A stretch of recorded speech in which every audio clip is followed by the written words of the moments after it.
শ্রমিক ফ্রন্ট, এবং আমরা আশা করছি কিছুক্ষণের মধ্যে আমাদের অতিথি মহোদয়ের মধ্যে আরো দুইজন অতিথি রয়েছেন, ওনারা উপস্থিত হয়ে যাবেন।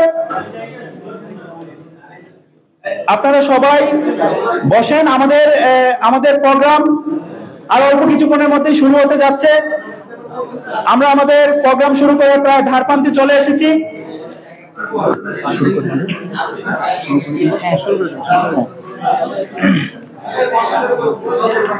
যারা কথা বলবে তাদেরকে জানতে আসতে হবে। ঠিক আছে।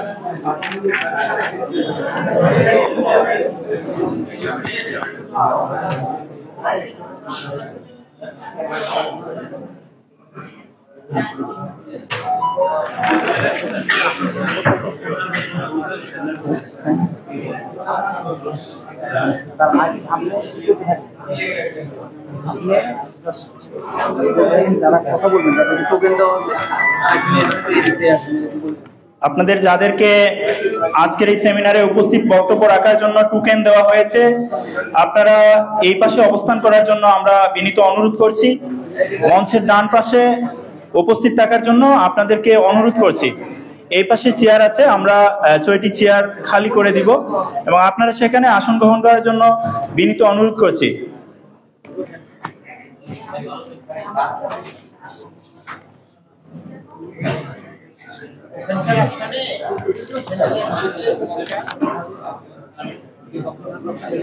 বাংলাদেশ আউটসোর্সিং কর্মচারী ঐক্য পরিষদ কর্তৃক আজকের এই সেমিনারে সম্মানিত আলোচক হিসেবে উপস্থিত আছেন জনাব সৈয়দ সুলতান উদ্দিন মহোদয়, শ্রম সংস্কার কমিশন প্রধান ও নির্বাহী পরিচালক। উপস্থিত আছেন জনাব অধ্যাপক এম এ আকাশ, বিশিষ্ট অর্থনীতিবিদ ও সাবেক চেয়ারম্যান অর্থনীতি বিভাগ, ঢাকা বিশ্ববিদ্যালয়। সম্মানিত আলোচক হিসেবে উপস্থিত আছেন জনাব কমরেড রাজিবুজ্জামান রতন মহোদয়, সভাপতি সমাজতান্ত্রিক শ্রমিক ফ্রন্ট ও সদস্য স্কপ কেন্দ্রীয় পরিচালনা পরিষদ। এবং আজকের এই সেমিনারে উপস্থিত থাকবেন জনাব মাসুদ কামাল, বিশিষ্ট সাংবাদিক, কলামিস্ট ও রাজনৈতিক বিশ্লেষক। আজকের এই সেমিনারে ইতিমধ্যে উপস্থিত হয়েছে জনাব খালেকুজ্জামান লিপন মহোদয়, সাংগঠনিক সম্পাদক, সমাজতান্ত্রিক শ্রমিক ফ্রন্ট। এবং আজকের এই অনুষ্ঠানে সম্মানিত আলোচক হিসেবে উপস্থিত থাকবেন জনাব মোহাম্মদ আজিম, সভাপতি বাংলাদেশ চতুর্থ শ্রেণী সরকারি কর্মচারী সমিতি। আজকের এই সেমিনারে সভাপতিত্ব করবেন জনাব মোহাম্মদ রফিকুল ইসলাম রফিক, কেন্দ্রীয় প্রধান প্রতিনিধি, বাংলাদেশ আউটসোর্সিং কর্মচারী ঐক্য পরিষদ।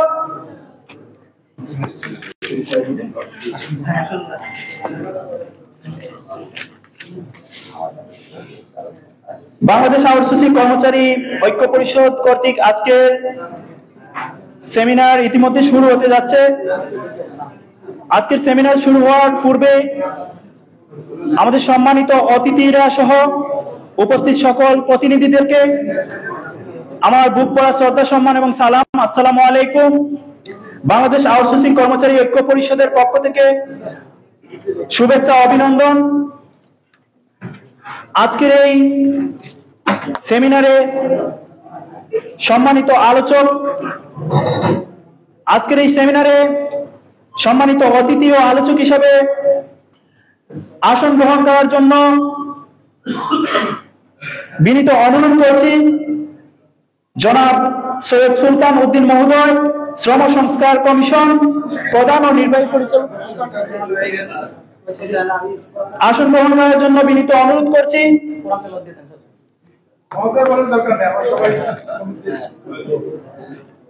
আজকের এই অনুষ্ঠানের শুরুতে আমরা পবিত্র কোরআন থেকে তিলাওয়াত করার জন্য বিনীত অনুরোধ করছি জনাব সজীব ভাইকে।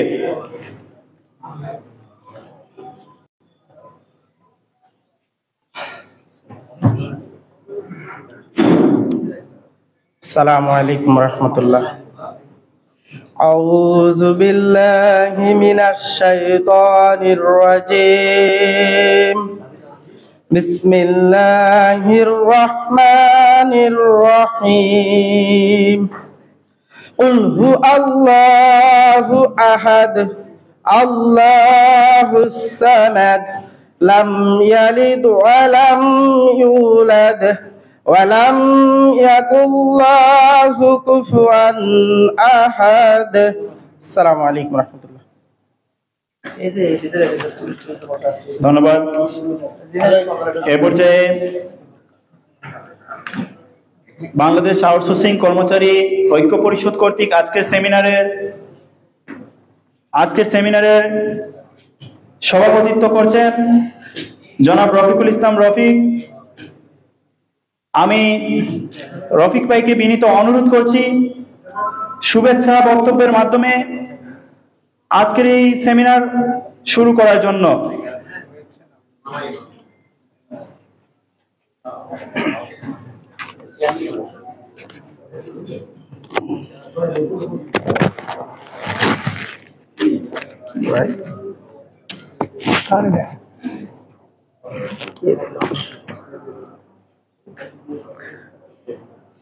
বিসমিল্লাহির রহমানির রহিম।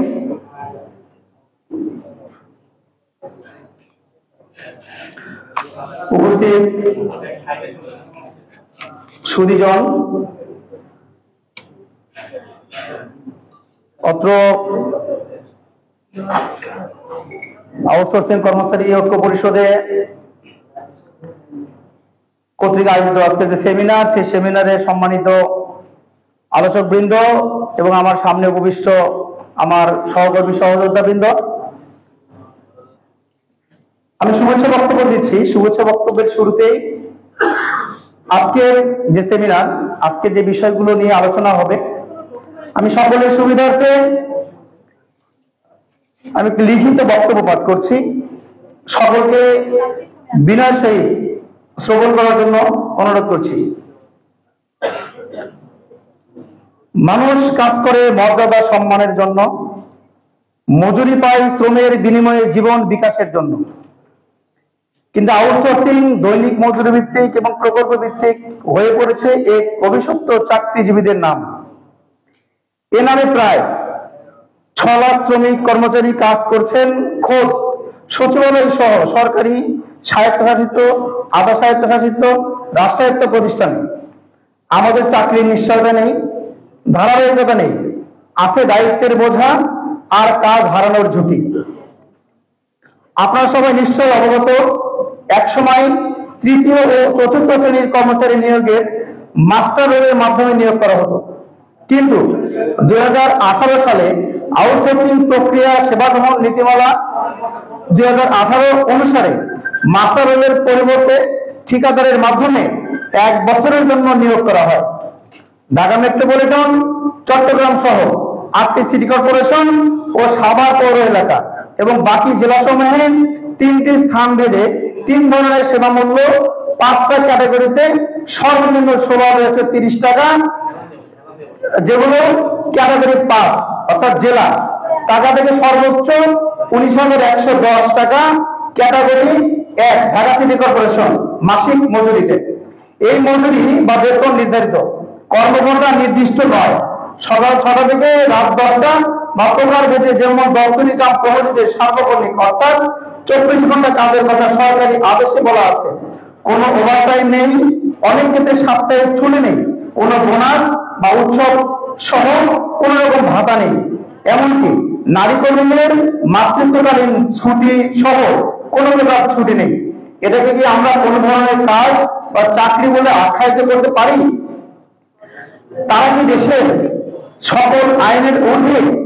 বাংলাদেশ শ্রম আইন অনুযায়ী স্থায়ী কাজে অস্থায়ী শ্রমিক বা কর্মচারী নিয়োগের সুযোগ নেই, কিন্তু খোদ সরকারের সচিবালয় সহ বাংলাদেশ ব্যাংক, সরকারি হাসপাতাল সহ 65টি বিভাগ ঠিকাদারি প্রতিষ্ঠানের মাধ্যমে স্থায়ী কাজে অস্থায়ী নিয়োগ দিয়ে কাজ করাচ্ছে।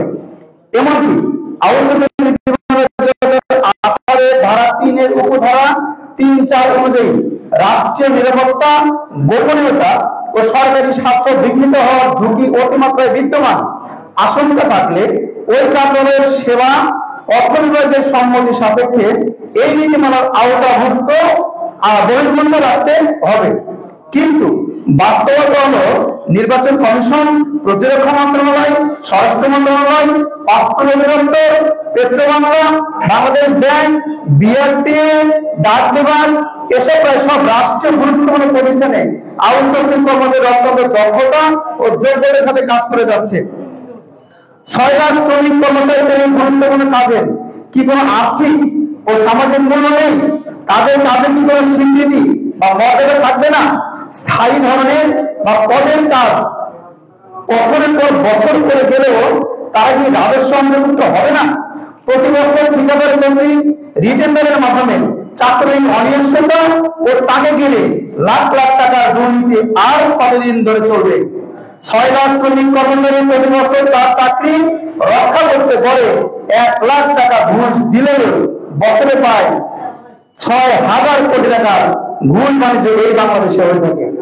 এখানে প্রায় 1300 নিবন্ধনের প্রতিষ্ঠান শ্রমদপ্তরে নিবন্ধিত আছে। এই নিয়োগ প্রক্রিয়ায় অনিবন্ধিতদের কোনো হিসেব নেই।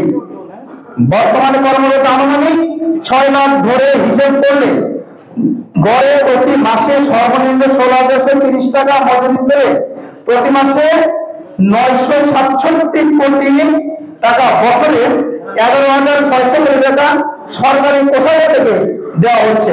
কিন্তু 6 লাখ মানুষ যে সেবা দিচ্ছে তার আর্থিক মূল্যকে আমরা কি পরিমাপ করি? একজন আউটসোর্সিং বা দৈনিক মজুরি ভিত্তিক লোককে দিয়ে যে কাজ করানো হয় সেই একই কাজে নিযুক্ত সরকারি চাকরি 2015 সালের বেতন স্কেল অনুসারে সর্বনিম্ন 8,250 টাকা বা সাফল্যে এখন প্রায় 25,000 টাকা বেতন পায়। অর্থাৎ এই প্রথার মাধ্যমে অধিক কর্মঘণ্টা কাজ করেও ক্যাটাগরি ভেদে প্রায় 9,000 টাকা পর্যন্ত কম মজুরি বেতন দেওয়া হচ্ছে, যা শ্রম আইনের সমকাজে সমমজুরি ধারণার সম্পূর্ণ বিপরীত। এটা সম্পূর্ণ অযৌক্তিক, অন্যায্য ও অমানবিক। অথচ ঠিকাদারের 2 দিন কমিশন পাচ্ছে, সরকার থেকে নির্দিষ্ট কমিশন পাচ্ছে, আবার শ্রমিক কর্মচারী থেকেও তার প্রাপ্য মজুরির 5% থেকে 20% টাকা কেটে রাখছে। যেমন ঠিকাদারি প্রতিষ্ঠান কোন একটি পদে যেমন ক্যাটাগরি 1 পদে শ্রমিককে 19,000 টাকা দেওয়ার কথা, কিন্তু সেখান থেকে ঠিকাদারি প্রতিষ্ঠান প্রায় 20% টাকা কেটে রাখে। আবার সরকার ঠিকাদারি প্রতিষ্ঠানকে 19,000 টাকার উপরে 20% কমিশন দিচ্ছে। উভয় দিক মিলে একটি ঠিকাদারি প্রতিষ্ঠান কিভাবে ফুলে ফেটে উঠছে তা কিছুটা আন্দাজ করা যায়। অনেক কর্মচারীকে, বিশেষ করে নিরাপত্তা প্রহরীকে মাসিক 8 থেকে 10,000 টাকা বেতনে কাজ করানো হচ্ছে। অথচ অর্থ মন্ত্রণালয়ের আউটসোর্সিং এর মাসিক সেবা মূল্য নির্ধারণ পরিবর্তে 3 নং ধারায় বলা হয়েছে উল্লিখিত সেবা মূল্য নির্ধারণে পর্যায়ে এর কর্মচারীদের মাসিক মূল বেতন, বাড়ি ভাড়া, ভাতা ও চিকিৎসা ভাতা বিবেচনায় নেওয়া হয়েছে। সরকারি পরিবর্তের সাথে বাস্তবের কোনো মিল নেই। আউটসোর্সিং প্রথা দৈনিক মজুরি ভিত্তিক, প্রকল্প ভিত্তিক এই কর্মকাণ্ডের দ্রুত করে বড় বৃদ্ধি থেকে এটা পরিষ্কার এখানে অনেক মধু আছে, যে কারণে 1,50,00,000 প্রবাসী শ্রমিক বিদেশ যায়, যার জন্য 16টি রিক্রুটিং এজেন্ট থাকলেও 6 লাখ আউটসোর্সিং কর্মচারী নিয়োগের জন্য 1300টি রিক্রুটিং প্রতিষ্ঠান শ্রম মন্ত্রণালয় নিবন্ধিত। দক্ষ ও যোগ্য যুবশক্তিকে নিঃশেষ করার জন্য এই প্রক্রিয়া বন্ধ হবে না। জীবনমান বিকাশের প্রয়োজনে আর জীবিকা নিশ্চয়তা বিধান করতে অনিশ্চিত চাকরির অমানবিক প্রথা আর কতদিন ধরে চলবে? পুঁজিবাদদের নতুন নিপীড়ন, শ্রম শোষণের অনার্য এই প্রথার বিলোপটা এখন সময়ের দাবি। আমরা আজকের আলোচনা থেকে একটা পথ নির্দেশনা পেতে চাই, কিভাবে আমরা শ্রমের মূল্যায়ন পাবো, জীবনে ও জীবিকার বিকাশ ঘটবে আর সমাজে ইতিবাচক প্রভাব পড়বে। আপনাদের পরামর্শ 6 লাখ যুবশক্তির সামনে একটি আশার আলো জ্বালাবে এই প্রত্যাশা করছি। সম্মানিত উপস্থিতি, আজকে যারা আলোচক হিসেবে আছেন, আপনারা জানেন বাংলাদেশের যেখানে শ্রমিকদের আপনার ন্যায্য অধিকার থেকে শ্রমিকরা বঞ্চিত হয়, যেখানে শ্রমিকদেরকে ঠকানো হয়, যেখানে শ্রম অধিকার থেকে বঞ্চিত করা হয়, যেখানে অন্যায় সেখানেই কিন্তু আমরা এই মহান ব্যক্তিদেরকে কথা বলতে শুনি, এই মহান ব্যক্তিদেরকে কথা বলতে দেখি। আজকে আমরা আমাদেরকে আলোচক হিসেবে পেয়েছি। আপনারা এখানে যারা আছেন, মিডিয়ার ভাইরা আছেন, আপনাদেরকে বিনীত অনুরোধ করবো, আজকে এই মহান ব্যক্তিরা যে আলোচনাগুলো করবেন, আপনাদেরকে বিনীত অনুরোধ করবো আপনারা এই আলোচনাটি সরকারের কাছে পৌঁছে দিবেন, যেন সরকারের কাছে বিনীত অনুরোধ করবো আপনারা এই বিষয়গুলোকে যৌক্তিকভাবে উপলব্ধি করে অতি দ্রুত সময়ের মধ্যে আমাদের সকল সমস্যার সমাধানের জন্য একটি পদক্ষেপ গ্রহণ করবেন। আমি ধন্যবাদ জানাচ্ছি। পরবর্তীতে আমরা আমাদের যে সকল প্রতিষ্ঠান ভিত্তিক প্রতিনিধিরা এখানে এসেছেন তাদের পক্ষে দু চারজন কথা বলবে, এরপরেই আমাদের যে মূল আলোচক বৃন্দ আছেন আমরা ওনার আলোচনা শুনবো। ধন্যবাদ সকলকে, সকলে ভালো থাকবেন। আসসালামু আলাইকুম। হ্যাঁ, দাম দিয়ে দিচ্ছি। এরপরে যারা সিট পাননি সারিবদ্ধভাবে দাঁড়িয়ে থাকবেন। অনেক প্রতিষ্ঠান থেকে এসেছেন, অনেকে বাইরে অবস্থান করছেন, আমরা সুশৃঙ্খল ভাবে থাকবো।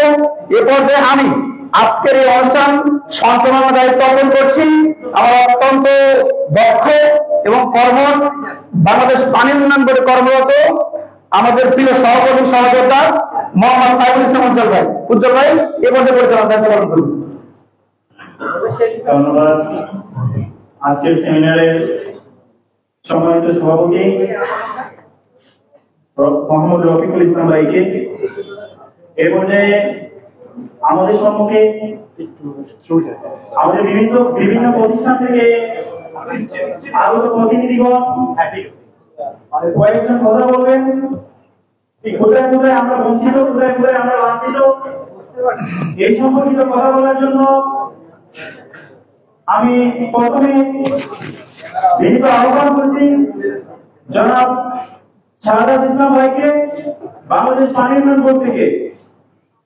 জনাব শাহাদাত ইসলাম ভাইকে বাংলাদেশ পানি উন্নয়ন বোর্ড থেকে আজকের এই অনুষ্ঠানে সংক্ষিপ্ত বক্তব্য রাখার জন্য বিনীত অনুরোধ করছি।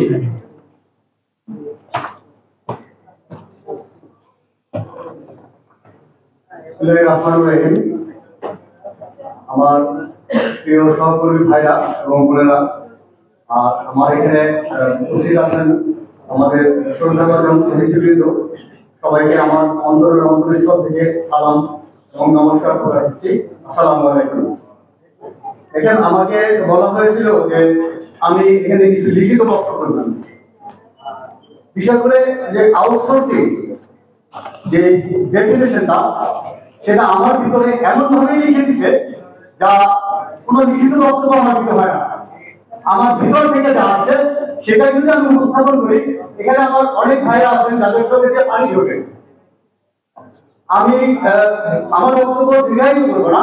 আমাদের অতিথিবৃন্দ যারা আছেন এবং তাদেরকে উদ্দেশ্য করে বলবো যে আপনারা আমাদের এই আউটসোর্সিং প্রথা এবং এই দাস প্রথা এটা আপনারা অনেক আগে থেকেই উপলব্ধি করছেন এবং আপনারা আমাদের সম্বন্ধে অনেকটা অবগত। তো নতুন করে আপনাদের কাছে উপস্থাপন করা আমাদের যদিও কিছু নাই, তারপরে একটু কথা থেকেই যায় এবং সেটা বলা অত্যন্ত জরুরি। আমরা যারা বিগত দিন ধরে চাকরি করি, আমি আমার কথা বলি, আমি আমার প্রতিষ্ঠানে 24 বছর চাকরি করি। এই 24 বছরের বৈষম্য আমাকে এমন একটা পর্যায়ে দাঁড়ায় আছে যে আমি যে কোনো মুহূর্তে সুইসাইড করতে বাধ্য হচ্ছি। আজকে এরপরে যদি আমার এই আউটসোর্সিং সহকর্মী ভাইদের কোনো ক্ষতি না হয়, তাহলে এখান থেকে আমি আপনাদেরকে এনশিওর করতে পারি যে আমার সাথে আমার মতো অনেক সহকর্মী ভাই আছে যে কোনো সময় যে কোনো মুহূর্তে ওই ফ্যানের সাথে লোককে আত্মহত্যা করবে।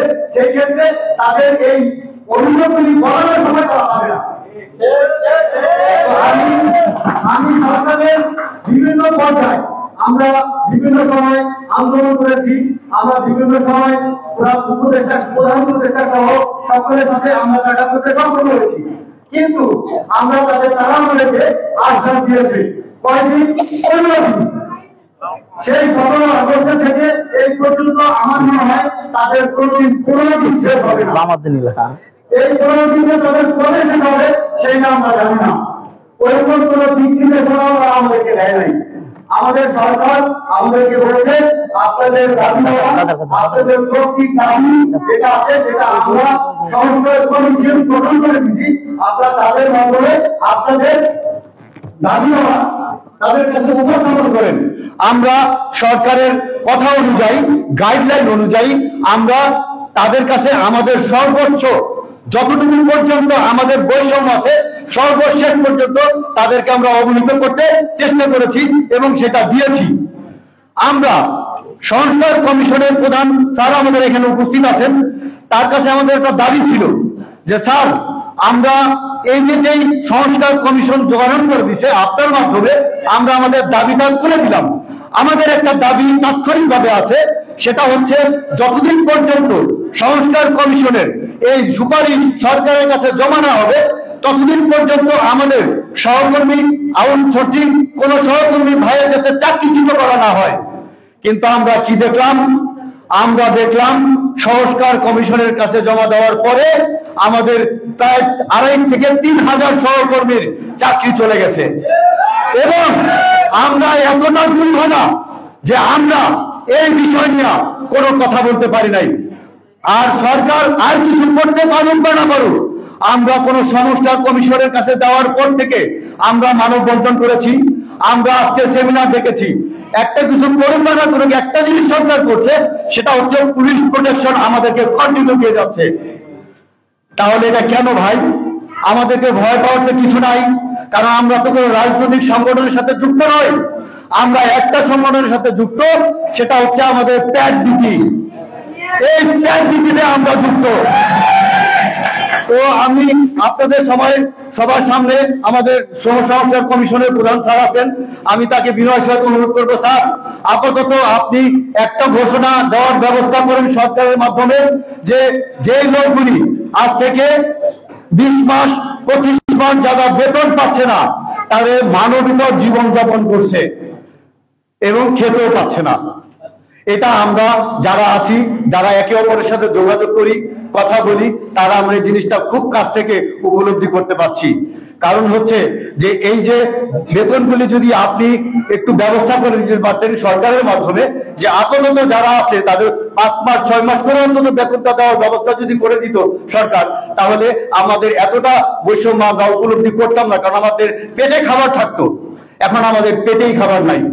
আমি বিগত কিছুদিন আগে আমি এই কথাটা আরেকবার বলেছি, আমাদের দপ্তরি কাম প্রহরী একজন আউটসোর্সিং সহকর্মী যে ফ্যানের সাথে ঝুলে আত্মহত্যা করছে, সেই ফ্যামিলিতে আমি সশরীরে ওইখানে আমাদের আউটসোর্সিং এর পক্ষ থেকে কিছু অনুদান নিয়ে আমরা সেখানে গিয়েছিলাম আমি, এবং সেখানে দেখে তার 3টা মেয়ে একেবারেই ছোট, একটার বয়স মাত্র 6 বছর, একটা 3 বছর, একটা 1.5 বছর। দেখে আমার চোখ দিয়ে অঝরে পানি ধরছে, এটা সবারই ধরবে। তা আমি এর চেয়ে দীর্ঘায়িত করবো না, আমাদের সময় সংক্ষিপ্ত আছে, তাই আমি সবাইকে ধন্যবাদ জানিয়ে আমি আমার বক্তব্য শেষ করছি। আসসালামু আলাইকুম।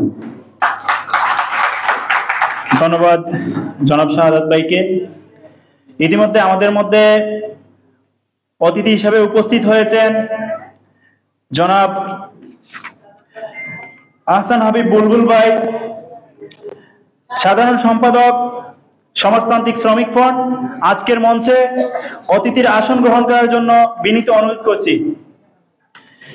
এ পর্যায়ে আমাদের সম্মুখে ডাক বিভাগ থেকে খুব অল্প সময়ে উপস্থিত বক্তব্য পেশ করার জন্য বিনীত আহ্বান করছি রূপা আক্তারকে। তার পরপরই আমার সাথে সঞ্চালনায় সহযোগিতা করবেন জনাব সোহেল রানা ভাই ডাক বিভাগ থেকে। পরবর্তীতে আপনাকে সঞ্চালনা করার জন্য বিনীত অনুরোধ করছি।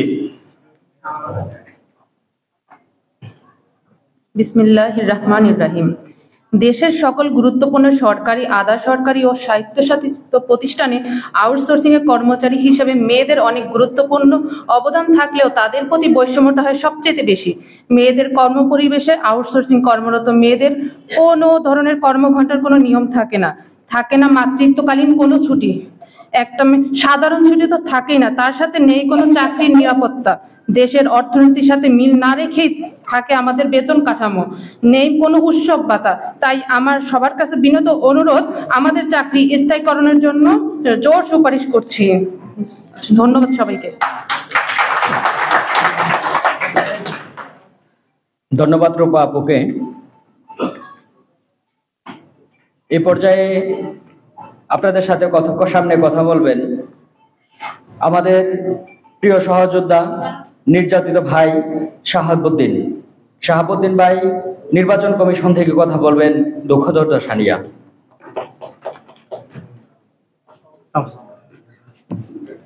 বিসমিল্লাহির রহমানির রহিম। নাহমাদু ওয়া নুসাল্লি আলা রাসূলিল কারীম, আম্মা বাদ। আজকের অনুষ্ঠানের আমাদের শ্রদ্ধেয় স্যাররা আছেন। স্যারদের সাথে আমরা এর আগেও অনেক প্রোগ্রাম করেছি। স্যাররা আমাদের দুঃখ দুর্দশা বোঝেন এবং আমাদের সাথে অনেক আলোচনা হয়েছে। তো আশা করছি আমাদের সকল সমস্যার সমাধান হবে স্যারদের হাত দিয়ে ইনশাআল্লাহ। ইনশাআল্লাহ। আমি নির্বাচন কমিশনে আছি 17 বছর যাবত। আমি পূর্বেও বলেছি, সেন্ট্রাল ডাটাবেস, এই যে 12.5 কোটি লোকের ডাটাবেস, এই ডাটাবেস আমাদের হাতে। এটা আমরা তৈরি করেছি। এটা আমরা তৈরি করেছি রাত্রি 12টা 1টা পর্যন্ত রেগুলার কাজ করে আমরা করেছি। 2007 সাল থেকে আমরা আছি। এই সেন্ট্রাল ডাটাবেস আমাদের হাতে। এখন হালনাগাদ শুরু হয়েছে। আমাদের এই 2231 জনবল যদি একদিন স্ট্রে করে, কোনো অবস্থাতেই এই হালনাগাদ সম্ভব না।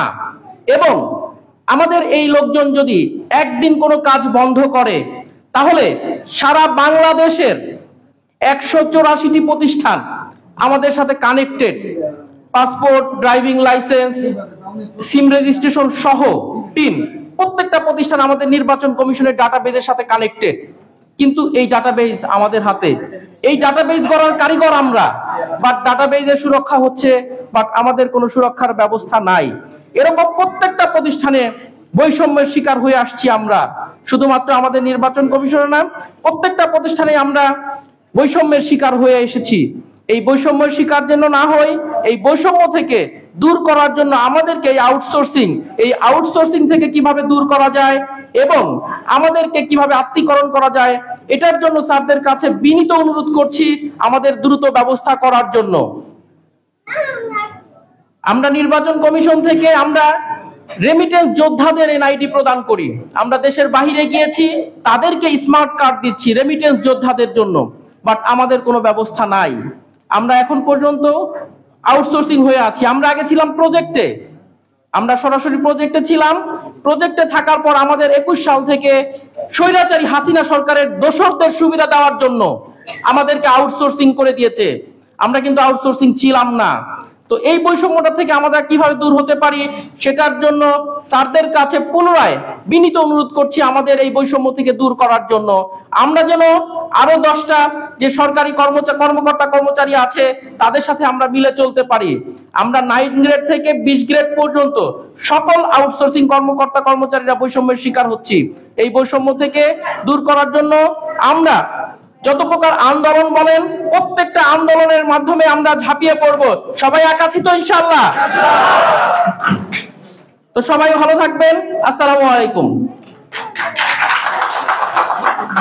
ধন্যবাদ জানাচ্ছি শাহাবুদ্দিন ভাইকে। আসলেই ভাই, আমরা দুঃখ দুর্দশা, নিপীড়িত নিষ্পেষিতার মাধ্যমে আমাদের জীবন কাটাই। আমাদের এই দুঃখ দুর্দশা যদি সরকারের উপর মহল রাষ্ট্রযন্ত্র জানে, তাহলে আমাদের দাবি, আমাদের বিশ্বাস অবশ্যই মেনে নেবেন। এ পর্যায়ে আপনাদের সামনে আমাদের আরেক সহযোদ্ধা বোন নুরুন নাহাপা মুক্তা মেডিকেল কলেজ হসপিটাল থেকে কথা বলবেন।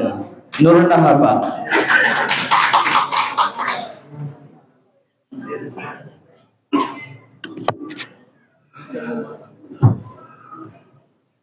বিসমিল্লাহির রহমানির রহিম। আজ বাংলাদেশ আউটসোর্সিং ঐক্য পরিষদ কর্মচারী কল্যাণ ভাই বোন সবাইকে আমার আন্তরিক সালাম। এবং আজ মঞ্চে উপস্থিত আছেন আমাদের স্যাররা, তাদেরকেও আমার অন্তরস্থল থেকে শ্রদ্ধা এবং সালাম। এবং সাথে আমাদের যে মিডিয়া ভাইরা আছেন, তাদেরকেও আন্তরিক শুভেচ্ছা ও সালাম জানাই। আসলে বিগত সরকারের আমলেও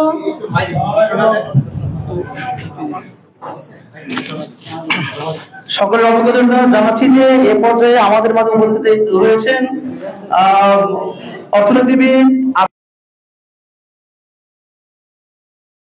আজকের প্রধান আলোচক আমাদের প্রিয় মাসুদ কামাল ভাই। আপনারা চেনেন, বিগত দিনেও আন্দোলন সংগ্রামে আমাদের পক্ষে কথা বলেছেন, বিভিন্ন টিভি মিডিয়াতে কথা বলেছেন এবং যে জায়গাতে কথা বলেছেন আমাদের পক্ষে কথা বলেছেন। উনি আমাদের মধ্যে উপস্থিত হয়েছেন। আজকে ওনার আলোচনার মাধ্যমে আমরা অবশ্যই শুনতে পাবো যে আমাদের পক্ষে উনি সত্যের কথা বলছেন। ধন্যবাদ।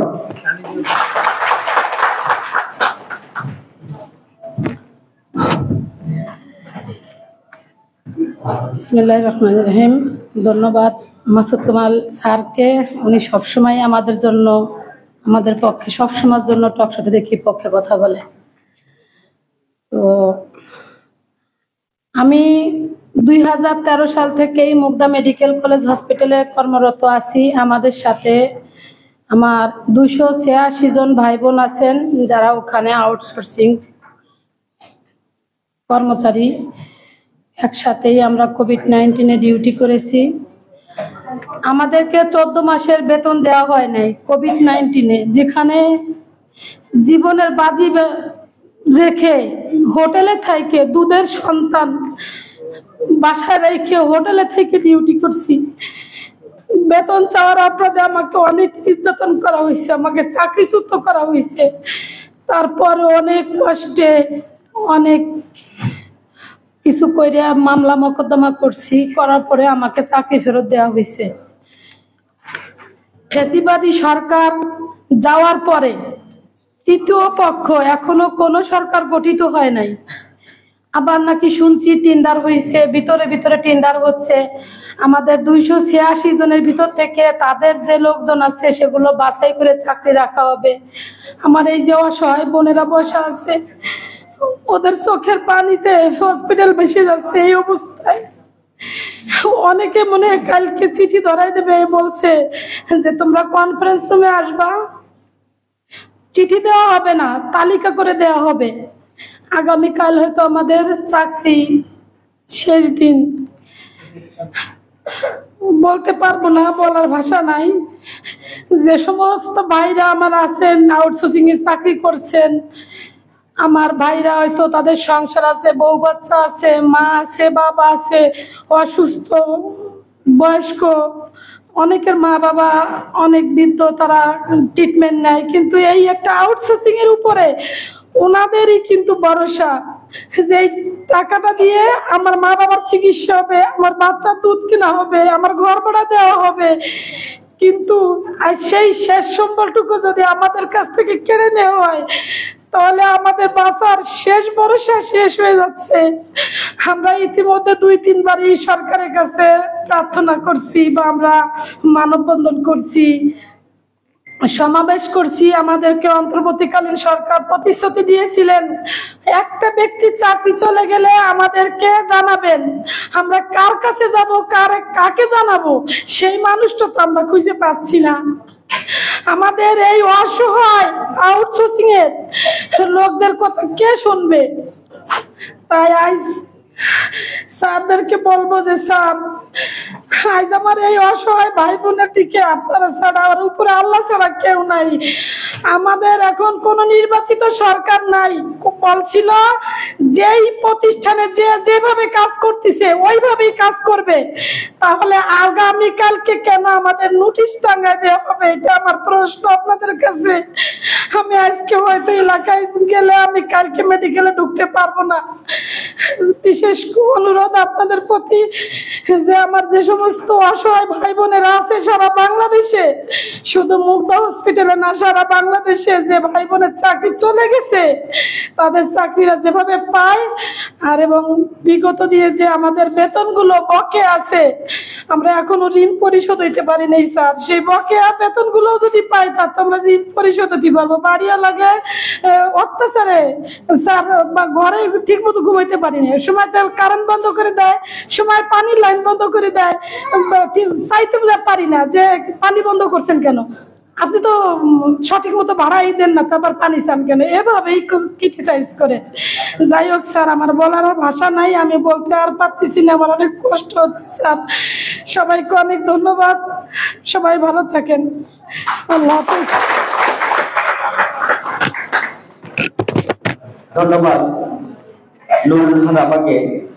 দুঃখ, দুর্দশা, ক্লান্তি মানুষকে কতটা নিচে নামাতে পারে, রাষ্ট্রযন্ত্র কতটা অত্যাচার অন্যায় করতে পারে, সেটার শেষ আমরা দেখব। আমরা নিপীড়িত, নিষ্পেষিত, মানুষের ভালোবাসা, মানুষের অত্যাচার ভাই কোথায়?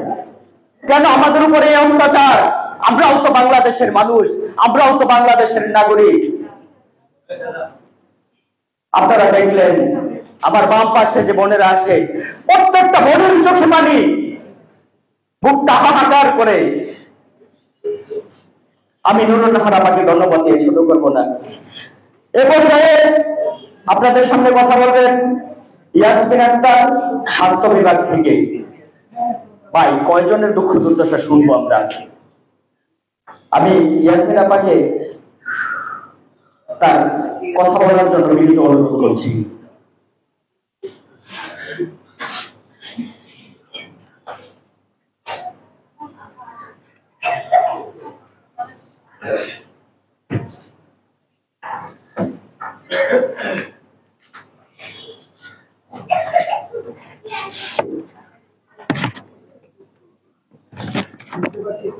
আসসালামু আলাইকুম। উপস্থিত সকলকে, এখানে যারা আছেন, আসলে আমাদের দুঃখের কথা বলার অনেক কিছুই আছে, কিন্তু আমরা চাইলেও সবকিছু খুলে বলতে পারি না। তো আমাদের আজকের এই আয়োজনে আমাদের স্যারদের কাছে আমরা একটাই অনুরোধ করব, আমরা যারা ডেলি বেসিক এবং আউটসোর্সিং এর কর্মচারীরা আছি, তারা প্রতিটা মুহূর্তে আমরা নিপীড়িত, নির্যাতিত। স্যারদের কাছে বিশেষ করে আমার অনুরোধ থাকবে, আমরা যারা মেয়েরা আছি তারা যে পরিমাণ লাঞ্ছিত, নিপীড়িত হচ্ছি, সেই দিকগুলো স্যাররা যেন একটু তাদের মন থেকে, মানে নিজেদের বোন, নিজেদের ফ্যামিলি, পরিবারের একজন সদস্যর মতো করে আমাদের দিকটা বিবেচনা করে। এখানে আমরা অনেক বোনেরা আছি যারা মা হই, তারা মাতৃত্বকালীন কোনো ছুটির বা মাতৃত্বকালীন যে একটা সুযোগ সুবিধা থাকে সেটা আমরা কখনোই পাই না। তারপরে মনে করেন যে আমাদের যে বাৎসরিক একটা বোনাস থাকে, বেতন ভাতা, আমরা সেগুলোও পাই না। যারা সরকারি কর্মচারীরা আছে তারা তো রীতিমতো তাদের বেতন, বোনাস, ভাতা সবকিছুই পাচ্ছে। তাহলে আমরা একই প্রতিষ্ঠানে কাজ করে কেন বৈষম্যের শিকার হব? কেন আমরা নির্যাতিত হব? কেন আমরা নিপীড়িত হব প্রতিটা মুহূর্তে? আপনাদের কাছে আমার বিনীত অনুরোধ, এই বৈষম্য থেকে আমাদেরকে বের করে নিয়ে আসুন। আমরা এই বৈষম্যতে আর থাকতে চাই না। বিগত সরকারের আমলে আমাদের বহু ভাই বোনকে বিনা কারণে, বিনা নোটিশে অফিস থেকে চাকরিচ্যুত করা হয়েছে। আপনাদের কাছে আমাদের একটাই অনুরোধ থাকবে, আমাদের যে ভাই বোনেরা চাকরিচ্যুত হয়েছে তাদেরকে নতুন করে পুনরায় যেন চাকরিতে বহাল করা হয় এবং আমাদের চাকরিকে রাজস্ব খাতে নিয়ে আমাদেরকে যে আমাদের মর্যাদা আছে সেই মর্যাদাটুকু দেওয়া হয়। ধন্যবাদ সবাইকে। আসসালামু আলাইকুম। ধন্যবাদ ইয়াসমিন আপাকে। আসলে দুঃখ দুর্দশা আমরা যারা আছি, স্যারেরা হয়তো এইভাবে সচক্ষে দেখতে পারে না। সারা বাংলাদেশে আমরা নিপীড়িত, নিষ্পেষিত আউটসোর্সিং কর্মী ধুকে ধুকে কান্না করে, তারা শুধু হা করে চিৎকার দিয়ে বলতে পারে না। যখন ঈদের সময় বেতন হয়, বোনাস হয়, আমাদের কোনো বোনাস নেই। বাসায় যখন যাই, ঈদের আগে সবাই মার্কেট করে। আমার একটা বাচ্চা আছে, ওই বাচ্চা বলে, বাবা তুমি বেতন পাও নাই, তুমি বোনাস পাও নাই। স্যার, আমি আমার বাচ্চার জন্য কিছু করতে পারি না। আমরা কতটা নিষ্পেষিত এটা আপনাদের মাধ্যমে আমরা জানবো। এ পর্যায়ে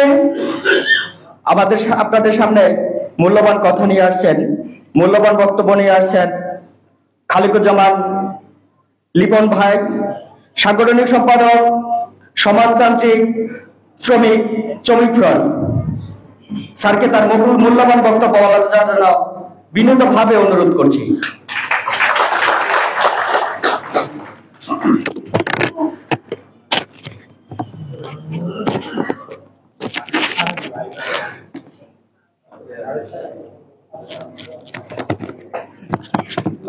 বাংলাদেশ আউটসোর্সিং কর্মচারী ঐক্য পরিষদের উদ্যোগে আয়োজিত আজকের এই সেমিনারের সম্মানিত সভাপতি, উপস্থিত আমাদের শ্রদ্ধেয় আলোচক সৈয়দ সুলতানুদ্দিন আহমেদ, এম এম আকাশ, কমরেড রাজিকুজ্জামান রতন এবং বিশিষ্ট সাংবাদিক মোস্তফা কামাল ভাই সহ যারা আউটসোর্সিং এর কর্মরত বিভিন্ন ভাই বোনেরা যারা আছেন, আপনাদের সবাইকে আমাদের সংগঠন সমাজতান্ত্রিক শ্রমিক ফ্রন্টের পক্ষ থেকে সংগ্রামী শুভেচ্ছা অভিনন্দন জানাচ্ছি। আমাদের শ্রদ্ধেয় আলোচক আছেন, ওনারাই প্রধানত কথাগুলো বলবেন।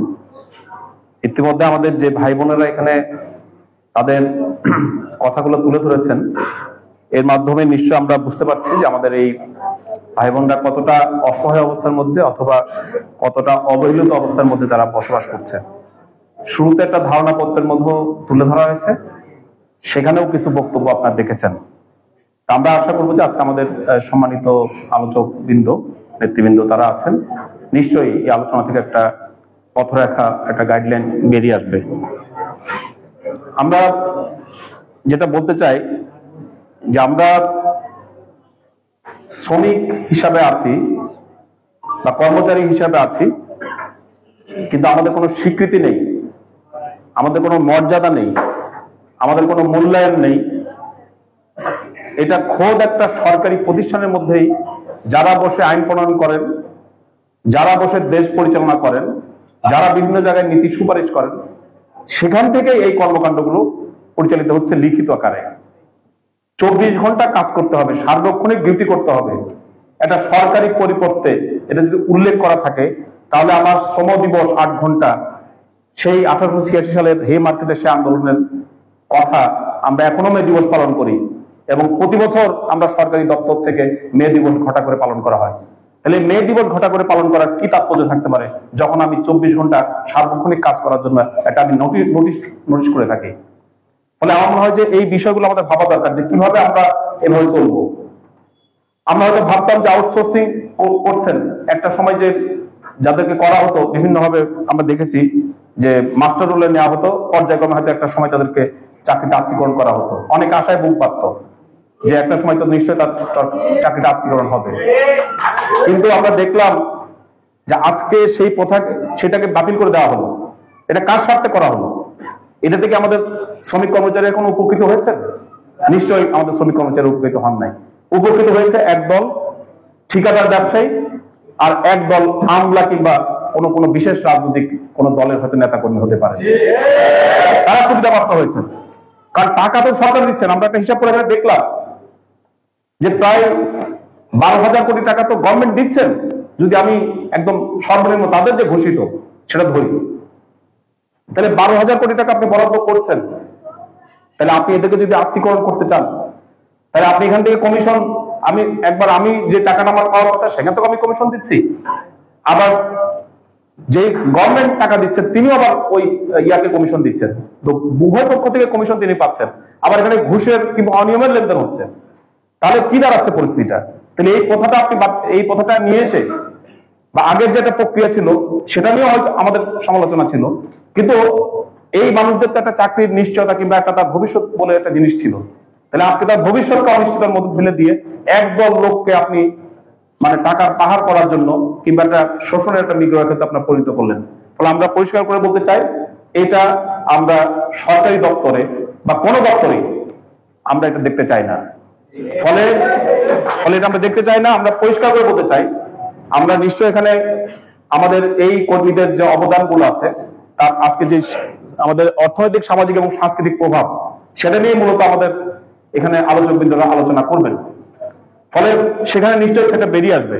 ফলে আমি মনে করি যে এখানে যেটা মানে আমরা একটু দেখলাম যে আসলে মনে হচ্ছিল যে কি মানে এটাকে আত্মীকরণ করতে গেলে, রাজস্বকরণ করতে গেলে কি করতে হবে। আসলে ব্যাপারটা তো বড় বিষয় নয়। আপনি যে কমিশনটা ওই আউটসোর্সিং প্রতিষ্ঠানকে দিচ্ছেন, সেই কমিশনটা যদি আপনি না দেন আর সামান্য কিছু টাকা যদি আপনি বরাদ্দ করেন, তাহলে কিন্তু আমাদের এই 6 লক্ষ যে কর্মীরা কাজ করছে তাদের সবাইকে কিন্তু রাজস্ব অন্তর্ভুক্ত করা সম্ভব, এবং এটা পর্যায়ক্রমেই করা সম্ভব। আমরা একদিনে করতে বলছি না, আপনি পর্যায়ক্রমে একটা রোড ম্যাপ নেন যে আমি এই 5 বছর এতজনকে করবো, এই 5 বছর এতজন করবো। এবং এরা হচ্ছে যে কাজ, যে 11টা আপনি নীতিমালা আছে, এখানে যে তাদের যে নীতিমালা আছে সেখানে যে 11টা পদ আছে, সেই 11টা পদের বেশিরভাগটা হচ্ছে একটা টেকনিক্যাল পোস্ট। তার মানে এখানে খুবই দক্ষতার যোগ্যতার প্রশ্ন, কিন্তু এখানে একজন ড্রাইভার কিংবা একজন ইলেকট্রিশিয়ান, একজন এসির কাজ করা কিংবা একজন হাসপাতালে কাজ করা, এর প্রতিটা কাজ হচ্ছে বিশেষ দক্ষতার কাজ, বিশেষ যোগ্যতার কাজ। এই কাজ কিন্তু সাধারণ টাকা দিয়ে কিন্তু পাওয়া যায় না। এটার জন্য কিন্তু তাকে এই দক্ষতা তার তৈরি করতে হয়। তাহলে এরকম একটা দক্ষ জনশক্তিকে, এরকম একটা যুব শক্তিকে আমরা কি করছি, তাদেরকে একটা মানে চরম একটা শোষণের মধ্যে, চরম একটা অনিশ্চয়তার মধ্যে আমরা কিন্তু ফেলে রেখেছি। ফলে আমার মনে হয় যে এই দিকটা আমরা অবশ্যই আমরা শ্রমিক আন্দোলন থেকে দেখছি, এবং আমরা বহু বছর ধরে, আমরা যখন থেকে আমরা এই প্রথাটা এসছে তখন থেকে, কিন্তু তার আগে থেকেই আমরা ওই যে যখন মাস্টার রোল নিত সেটাও আমরা বিরোধিতা করেছি, আউটসোর্সিং কথা বিলুপ্ত করার জন্য কিন্তু আমরা আন্দোলন করছি। এবং আগামী 10 তারিখ আমি আউটসোর্সিং কর্মচারী ঐক্য পরিষদের নেতা কর্মীদেরকে আমরা আহ্বান করব, আগামী 10 তারিখ শ্রমিক কর্মচারী ঐক্য পরিষদ জাতীয় প্রেস ক্লাবের দিনব্যাপী কনভেনশন করবে। সেই কনভেনশনের একটা অন্যতম দাবি কিন্তু হচ্ছে এই আউটসোর্সিং কথা বিলুপ্ত করতে হবে। আমি আহ্বান করবো যে আপনারা দিনকে আপনাদের সকল ভাইদেরকে নিয়ে আমাদের শ্রমিক কর্মচারী ঐক্য পরিষদের সেই কনভেনশনে অংশগ্রহণ করে আপনাদের এই বক্তব্য সেখানে আপনারা উপস্থাপন করবেন। ফলে আমি আর কথা বাড়াতে চাই না, আমি যেটা বলতে চাই যে এখানে একদল ঠিকাদারি প্রতিষ্ঠানকে পুষ্ট করার জন্য, একদল ঠিকাদার প্রতিষ্ঠানকে তার মানে একটা পুঁজি সঞ্চয় করার জন্য, তার মুনাফা মানে পাহাড় করার জন্য আমরা কোনোভাবে ব্যবহৃত হতে পারি না, আমার রাষ্ট্রের টাকা সেখানে যেতে পারে না। ফলে আমরা সেই প্রথাটাকে বাতিলের কথা বলছি, এবং সেই ক্ষেত্রে যদি এখানে তাদেরকে যে প্রসেস আছে, পরীক্ষা আছে, ভয় শিথিল করে যে প্রক্রিয়ায় তাদেরকে নেওয়া সম্ভব, আত্মীকরণ করা সম্ভব, সেই প্রক্রিয়াগুলো আপনারা আস্তে আস্তে নেবেন, সেটা আমরা করব। এবং একই সাথে আমি এই কথাটা বলতে চাই, এটা তো আমরা দাবি করছি, কিন্তু আমাদের যে নীতিমালা এখানে আছে কিংবা যে অর্থ মন্ত্রণালয়ের যে পরিপত্র আছে, এটা একটা পরিহাসের ব্যাপার। এই অর্থ মন্ত্রণালয়ের পরিপত্র আছে, এখানকার বেতন কাঠামো উল্লেখ করা আছে, তাহলে কিভাবে এর থেকে কম মজুরি দেওয়া হয়? আমি কয়েকদিন আগে আমাদের এক বন্ধু, তিনি একটা ব্যাংকের ম্যানেজার, এজিএম, একটা কৃষি ব্যাংকের, আমি আলাপ করছিলাম হঠাৎ করেই, তো সেই আলাপের প্রেক্ষাপট ধরে সে আমাকে একটা গল্প বললো।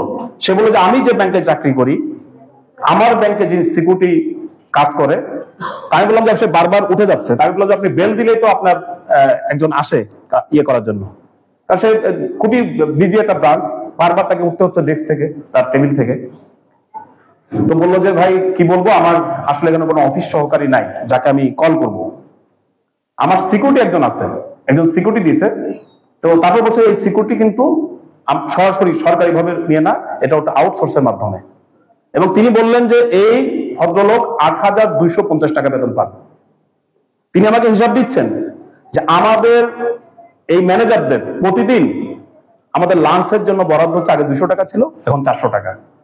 তিনি আমাকে হিসাব করে দেখালেন যে ৮৫০০ টাকা 22 দিন সম্ভবত কাজ ইয়ে থাকে, ওয়ার্কিং আওয়ার থাকে, মানে দিন থাকে, তিনি এই টাকাটা পান। বলছে আমি যে টাকা দুপুরে খাওয়ার জন্য প্রতি মাসে পাই, আমার এই অফিসের একজন যে সিকিউরিটি একজন আছেন, সে কিন্তু কোনো টাকা মানে ৮,২৫০ টাকা তিনি পান। তিনি আমাকে হিসাব করে দেখাচ্ছেন যে তার মানে তার পার ডে কত টাকা। তো পরে তিনি ওকে জিজ্ঞেস করলো যে তুমি কিভাবে এখানে থাকো, থাকে এই ব্যাংকে, খাওয়া দাওয়া করো কোথায়? বলছে আমি একটা এখানে ম্যাচ ঠিক করেছি, সেই ম্যাচে আমি খাই, 3 বেলা খাওয়ার জন্য আমাকে দিতে হবে ৫,৫০০ টাকা। সে ৫,৫০০ টাকা, সে বিবাহিত। তো বলছে, উনি আমাকে বলছেন ওই ব্যাংকের যিনি কর্মকর্তা, যে ৫,৫০০ টাকা সে খাওয়ার জন্য দেয়, তাহলে আর থাকে কত তার? ২,৫০০ টাকা। তো এই ২,৫০০ টাকা সে ঢাকা শহরে থাকে, তার একটা স্ত্রী আছে, পরিবার আছে, কিভাবে চলে? তো তিনি তো বললেন যে পরে সে কি করছে, সে বলছে যে তোমার এই বাইরের ম্যাচে খাওয়ার দরকার নাই, আমরা একটা ওই ব্যাংকেই রান্না করে খায়। বলছে এটা আমাদের কোনো নিয়ম নাই ব্যাংকে এবার রান্না করার, কিন্তু রান্না করার ব্যবস্থা করেছে। ওকে বলেছে তুমি এখান থেকে আমাদের এখান থেকে খাবা, তার জন্য কোনো টাকা তোমার দেয়া লাগবে না। আর বললো আমি তাকে 7 লাখ টাকা 10 লাখ টাকা দিয়ে পাঠাই বিভিন্ন জায়গায়, আমার ব্যাংকের ভোল্টে কোটি কোটি টাকা থাকে। এই মানে ৮,০০০ টাকা পাওয়া লোকটা সারাদিন তার 24 ঘন্টা, তার একজনই কিন্তু সিকিউরিটি, এখানে কিন্তু তার 24 ঘন্টার ডিউটি, এবং সে কিন্তু ওই কোটি কোটি টাকার ভল্ট পাহারা দিচ্ছে, অথচ তার মাত্র বেতন হচ্ছে ৮,০০০ টাকা। তো আমি বললাম যে তাহলে এই হচ্ছে আমাদের বাস্তবতা, তাহলে আমরা কি এইভাবেই চলতে থাকবো? ফলে আমরা বলবো যে তাহলে সেই ক্ষেত্রে এই যে নীতিমালাটা আছে, পরিপত্রটা আছে, আমরা চাইবো যে আমরা যেই আত্মীকরণের কথা বলছি, রাজস্ব অন্তর্ভুক্ত করার কথা বলছি পর্যায়ক্রমে, তার আগ পর্যন্ত এই ইন্টারিম পিরিয়ডে এখানে যে কথাটি বলা আছে, এখানে কিন্তু বলা আছে যে সমমর্যাদা সম্পন্ন একই যে কাজ করে সেই সমান যে বেসিক মান অন্যরা যে বেতন পায়, যিনি কাজ করবেন তাকেও কিন্তু সেই সম পরিমাণ সুযোগ সুবিধা বেতন আদি দিতে হবে, এটা বলা আছে। তাহলে আমাদের ভাইরা 8,000 10,000 টাকা পাবে, 12,000 টাকা পাবে, এভাবে করে দিয়ে যে করছেন, তাহলে এই পরিপত্র কি মানে আছে? তাহলে অর্থ মন্ত্রণালয় থেকে যে পরিপত্রটি দেওয়া হয়েছে, এই পরিপত্র কি অর্থ হতে পারে? ফলে আমরা চাইবো যে যতদিন পর্যন্ত আমাদেরকে আত্মীকরণ না করছেন, রাজস্ব অন্তর্ভুক্ত না করছেন, সেটার দাবি আমাদের প্রধান দাবি হিসেবে আছে।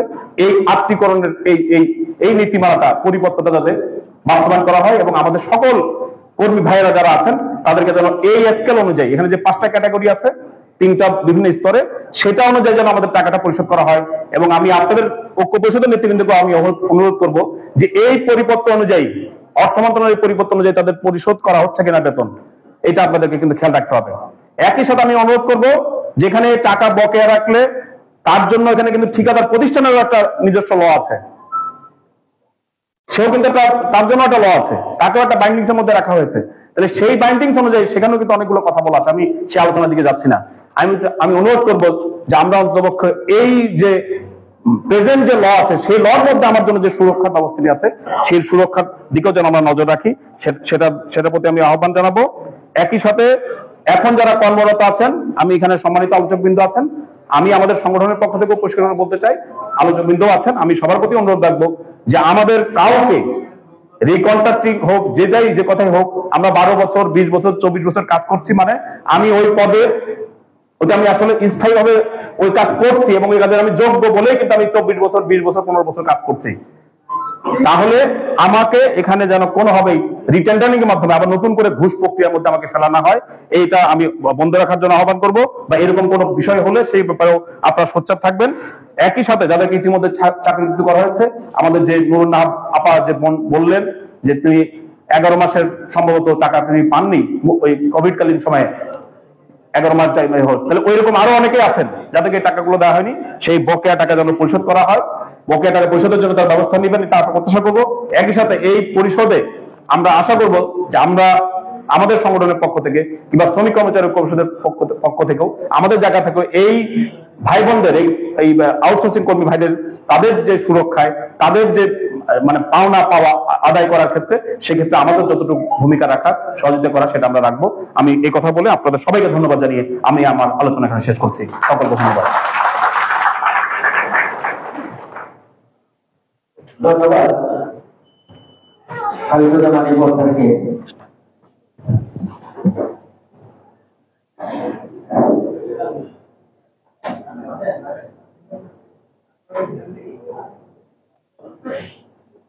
এ পর্যায়ে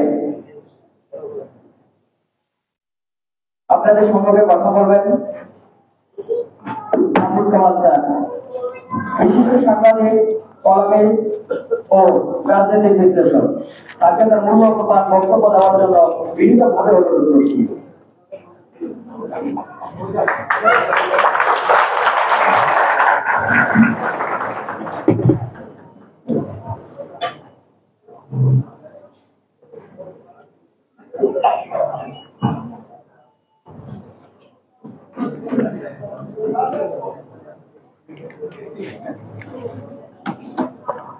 এসিটা মানে ভালো না। এই আওলাদ ভাই, ও চলে গেছে 4টার সময় ডিউটিতে। আর একজন বাবুল নামে একটা ছেলে আছে, ওরে বলেন যে এসি গুলো ছাড়া আছে কিনা। আজকের এই অনুষ্ঠানে যারা উপস্থিত আছেন, আমার আসলে এখানে এসে একটা বিরোধ, আমি আসলে এই ধরনের কোন অনুষ্ঠানে এর আগে কখনো আসেননি। সরি, যে অনুষ্ঠানে যারা উপস্থিত আছেন, যারা দর্শক হিসেবে আসেন, আপনারা শুনছেন, তাদের সবাইকে আমি দেখছি কিছুক্ষণ পর পর নিজেদের চোখ মুছছেন। মানে আমি বুঝতে পারছি না এটা কি এক অনুষ্ঠানে আসলাম। মানে এত বেদনা নিয়ে, এত পেইন নিয়ে তারা আসছেন যে তারা পেইনটাকে লোকজনের সামনে লুকাতে পারছেন না। আমি এদিকে তাকাচ্ছিলাম এই নারীদের দিকে, তারা একটু করে চোখ মুছছেন। কেন চোখ মুছছেন? সেই চোখের যে বেদনা, সেই যে পেইনটা তাদেরকে চোখে অশ্রু এনে দিচ্ছে, সেটা কি আমরা থামাতে পারবো? তার কি ক্ষমতা আমাদের আছে? এবং তাদেরকে আমি কি বলবো? আমি যা কিছু বলবো তার চেয়ে 10 গুণ বেশি তারা নিজেরাই জানেন, আর আমার হাতে তো কোনো ক্ষমতাও নেই, আমি সেটা নিরসনও করতে পারি না। তবে কেন আমরা এই ধরনের অনুষ্ঠানের আয়োজন করি, এটাও আমি বুঝি না। আমাদের এখানে আমি দেখলাম যে শ্রম সংস্কার কমিশন এই সরকার একটা করেছে। আমি সংক্ষেপে বলি, বেশি বলবো না, আমার আসলে বলার মতো অবস্থা আমি নাই। যে শ্রম সংস্কার কমিশনের প্রধান এখানে আছেন উনি, আমার মনে হয় এগুলি বাদ দিয়ে ওনাকে বরং সামনে বসানো দরকার। উনি শুনবেন আপনাদের সবাইকে, কারণ উনি একটা সংস্কার করতে যাচ্ছেন। ওনাকে কি সংস্কার করতে হবে সেই জিনিসটা আপনাদের কাছ থেকে ওরা শোনা উচিত। আমি জানি উনি কিছুই করতে পারবেন না, ওনার এই সংস্কার রিপোর্ট তেমন কিছুই বাস্তবায়িত হবে না, উনি পারবেন না, কিন্তু ওনার শোনা উচিত, ওনার কমিশনের রিপোর্টে সেগুলো থাকা উচিত যে আসলে এই দেশে হচ্ছেটা কি। একটা দেশ, সে দেশে দুই ধরনের আইন, মানুষকে এখানে বাজারে তোলা হচ্ছে, মানুষকে নিয়ে বাণিজ্য করা হচ্ছে, মানুষ শ্রম দিবে, সেই শ্রমের মূল্য আরেকজনের কাছ থেকে সে পাবে, এবং মাঝখানে একজন মধ্যস্বত্বভোগী একজন অথবা দুইজন তারা সেটা নিয়ে বাণিজ্য করবে। এটা একটা স্বাধীন দেশে কি করে চলে? এই দেশে কি কোনো শ্রম আইন নাই? সে আইন কি এগুলিকে অনুমোদন করে? আগে একটা স্বৈরাচারী সরকার ছিল, তারা এগুলো তাদের সুবিধার জন্য, তাদের লোকজনকে টাকা পাওয়ানোর জন্য এই কাজগুলো করেছে। এটা কি আগামীতে চলতে থাকবে? আমার কাছে অবিশ্বাস্য লাগে এটা কিভাবে সম্ভব হয়। বাংলাদেশের আইনে আছে একজন নারী তার মাতৃকালীন ছুটি পাবে, সে যদি এর আউটসোর্সিং এর মাধ্যমে যায় তাহলে সে পাবে না। সে কি নারী না? তার সন্তানকে দেশের অধিকার নাই? নারী হিসেবে তার কি অধিকার নাই? মানুষকে দ্বিতীয় শ্রেণীর নাগরিক করে দ্বিতীয় শ্রেণীর মানুষে পরিণত করা, মানুষকে একটু জন্তুতে পরিণত করা যে আইন এরা সবাই মিলে করেছে, এই আইনটা এত বছর ধরে এটা চলছে কিভাবে, এটাই তো আমার কাছে অবিশ্বাস্য লাগে। আমি কি বলবো, আমার বলার কিছু, আমি খালি এটা অনুরোধ করবো, আমাদের আসলে কিছুই বলার নাই, আমাদের এই বলার মাধ্যমে কোনো উপকারও হবে না। শ্রম কমিশন একটা করেছেন, ওনারা রিপোর্ট খুব শিগগিরই দিবেন। আমি দেখতে চাই যে ওনারা কি রিপোর্টটা দেন এই ব্যাপারে, সেই রিপোর্টটা আমি দেখতে চাই, এবং সেটা যদি হয় আপনারা সেই রিপোর্টটা নিয়ে আন্দোলন করে তোমার কি রিপোর্ট দিলা, আমরা এটা দেখতে চাই। আপনাদের হাতে একটা সুযোগ আছে, এই প্রথম একটা সুযোগ রাষ্ট্র আপনাদের কাছ থেকে জানতে চাচ্ছে, আপনারা সেই রিপোর্টটা কি দিবেন। আমি আজকে ওনার কাছ থেকে কিছুটা শুনতে চাই এবং আগামীতেও দেখতে চাই। এটা হতে পারে না। একটু আগে উনি একটা কথা বললেন যে একজন মানে এই প্রহরীর কথা বললেন, যে গার্ডের কথা বললেন, যে উনি টাকার ভল্ট গার্ড দিচ্ছেন। দেখেন পৃথিবীতে সবচেয়ে কঠিন কাজ কোনটা জানেন? পৃথিবীতে সবচেয়ে কঠিন কাজ হলো অভুক্ত মানুষকে খাদ্য প্রহরা দেওয়ার কাজ করেন। এখানে তাই হচ্ছে, একটা মানুষ অভুক্ত, তাকে আপনি দিচ্ছেন টাকা প্রহরা করার কাজ, তারপরে সে যদি কিছু করে তখন তার চরিত্র নিয়ে প্রশ্ন তুলবেন। আমি আর কিছু বলতে চাই না, আমি খালি ওনার কাছে বলতে চাই আপনি বলেন আপনি কি করতে চান, কি করবেন, এবং তারপর আমি দেখবো আপনি কি করেন, এবং সেটা যদি ঠিক বা ঠাক মতো না হয় তাহলে তার জন্য প্রস্তুতি রেখেন, আমি হুমকি দিয়ে গেলাম।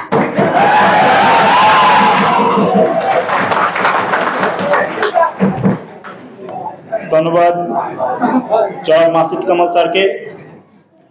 আসলে খালেকুজ্জামান লিপন ভাই এবং জনাব মাসুদ কামাল স্যারের কথা আসলে আমাদের প্রত্যেকটা আউটসোর্সিং কর্মীর বুক ফাটা কণ্ঠগুলো ওনাদের বাসায় ফুটে উঠেছে। আমরা মনে করি এখানে সবার চোখেই জল ভরা, কিন্তু সেই জল গড়িয়ে পড়ছে না, কারণ আমরা আমাদের এই লাঞ্ছিত বঞ্চিত সুখে আমরা পরিণত হয়ে গেছি। একটা কথা আছে যে আমের মধ্যে জন্ম নেওয়া মিষ্টি পোকা মিষ্টি কি জিনিস সেটা বুঝে না। তো আমরা সেই কষ্টের মধ্য দিয়ে যাওয়ার কারণে আসলে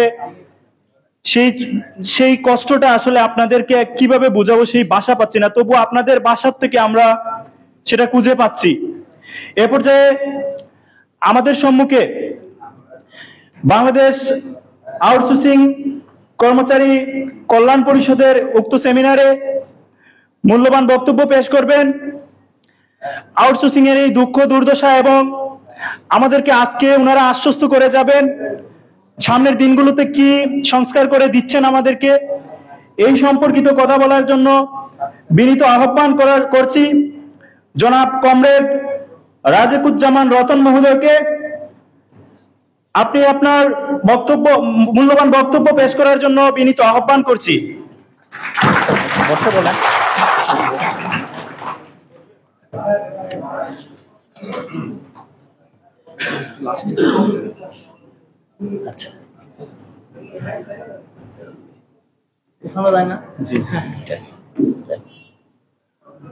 আজকের এই সেমিনারের সভাপতি আমাদের মাঝে উপস্থিত আছেন আমাদের বহু প্রতীক্ষিত এবং আমাদের ভরসার জায়গা হিসেবে আমরা যাকে দেখতে চাই সেই শ্রম সংস্কার কমিশনের প্রধান সৈয়দ সুলতান আহমেদ।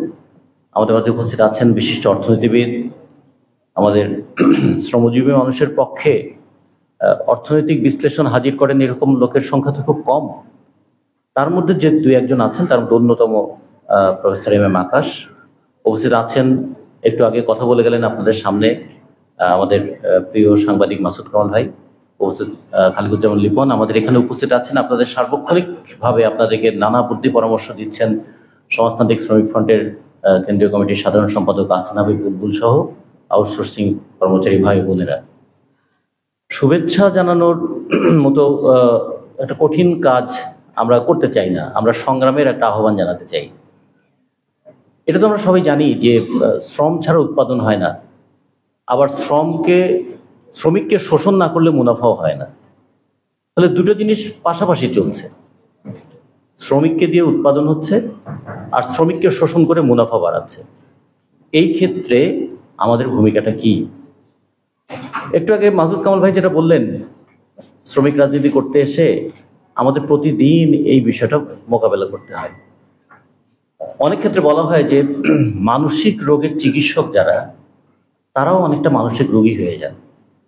কারণ প্রতিদিন মানুষের কত যন্ত্রণার কথা তাদের শুনতে হয়, কত বেদনার কথা শুনতে হয়, কখনো কখনো নিষ্ফল আক্রোশে তাদের ই করে যে এই রোগের তো চিকিৎসা আমার জানা নাই, কিন্তু রোগীর যন্ত্রণা তো আমি বুঝতে পারি, একটু সরিয়ে দেন তা নাহলে ডিস্টার্ব করে। হ্যাঁ, এটা একসঙ্গে হয়ে যায়। তো রোগীর যন্ত্রণা তো তাকে তাড়িত করে। তা আমাদেরও যারা শ্রমিক রাজনীতি করি, এই একটু আগে শুনছিলাম যে বরিশাল থেকে টেলিফোন করেছে, ওখানে বরিশাল সিটি কর্পোরেশনের প্রায় 120 জন যারা পরিচ্ছন্নতা কর্মী তাদেরকে ছাঁটাই করে দেওয়া হয়েছে। কারণ কি করব আমরা? যে পরিচ্ছন্নতা কর্মীরা শহর পরিচ্ছন্ন রাখে, সারাটা জীবন ধরে এই কাজটাই করেছে, তারা সমাজের অবহেলিতদের মধ্যে অবহেলিত। তারা শহরটাকে পরিচ্ছন্ন রাখে, কিন্তু কোনো চায়ের দোকানে বসে চা খেতে পারে না, কোনো সেলুনে গেলে তাদের চুল কেটে দেয় না। সেই মানুষগুলো এই কাজটা করে জীবিকা নির্বাহ করেছে, সংসার চালিয়েছে, এখন জীবনের একটা পর্যায়ে এসে বলছে তার কালকে থেকে চাকরি নেই।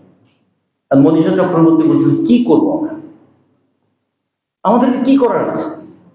আমাদের দিকে সবাই কিন্তু আঙুল তুলে বলে আপনারা কি করছেন, কিন্তু আঙুলটা তোলা দরকার যে সরকারের দিকে, সেদিকে কিন্তু আঙুল তুলতে ভয় পান, সেদিকে অনেকে আঙুল তুলতে চান না।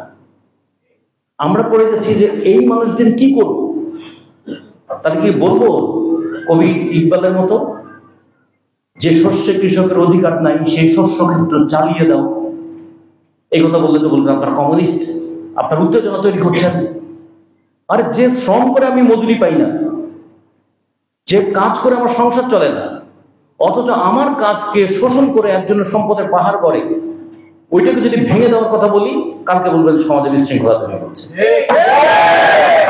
আমাদের জীবনের শৃঙ্খলা সব কেড়ে নিয়েছে, আমাদের জীবনে শান্তি নাই, স্বস্তি নাই। আগামী ডিসেম্বর মাস পরে 31শে ডিসেম্বর সবাই 31 ডিসেম্বর পালন করে, তারপরের দিন প্রথম নববর্ষ। আর আমাদের আউটসোর্সিংটা নববর্ষ আসে নতুন যন্ত্রণা। আগামী বছর চাকরি থাকবে? জুলাই মাসে নতুন বাজেট হয়, সরকার বলে সর্বকালের সর্ববৃহৎ বাজেট দিয়েছি। আমাদের বাজেট তো প্রতি বছরই বড় হচ্ছে। স্বাধীনতার পরে 786 কোটি টাকা দিয়ে বাজেট শুরু হয়েছিল, গত বছর 7,61,000 কোটি টাকার বাজেট হয়েছে। বাজেট কত বড় হয়েছে আমাদের, 700 কোটি টাকা থেকে 7 লক্ষ কোটি টাকা চলে গেছে। বাজেট এত বড় হচ্ছে, ওই বাজেট দিয়ে সরকার মন্ত্রী গর্ববোধ করেন। আর 1 জুলাই থেকে আমাদের আউটসোর্সিং যে এবারের বাজেটে আর আমাদের চাকরিতে থাকবো না। তাহলে মানে সরকার যেখানে গর্ব করে আমরা সেখানে আতঙ্কিত হয়ে যাই। সরকার যেখানে সাফল্য চিত্র দেখায় আমাদের চোখে তখন অন্ধকার নামে। সরকার যখন নিজের গর্ব করে, চোখে মুখে আনন্দের ঝিলিক, আমাদের বোনদের চোখে তখন অশ্রু নামে। এইরকম একটা মানুষগুলোর কথা যখন আমরা শুনি, প্রতিদিন শুনি, শুনে কখনো কখনো মনে হয় তাহলে এই বুঝতে পারাটাই বোধহয় আমাদের বড় অপরাধ হয়ে গেছে। আমরা যদি না বুঝতাম, আমরা যদি মনে করতাম এই যে 6 লক্ষ আউটসোর্সিং আছে, প্রত্যেকের কাছ থেকে যদি চাকরি দেওয়ার নামে 1 লাখ টাকা করে দিতে পারি, তাহলে আমার 6,000 কোটি টাকা আসবে। এটা যদি হইতে পারতাম তাহলে মনে একটু ভালো হতো। আমি 6,000 কোটি টাকার স্বপ্ন দেখতাম, যেমন করে দেখতে চাই অনেকে।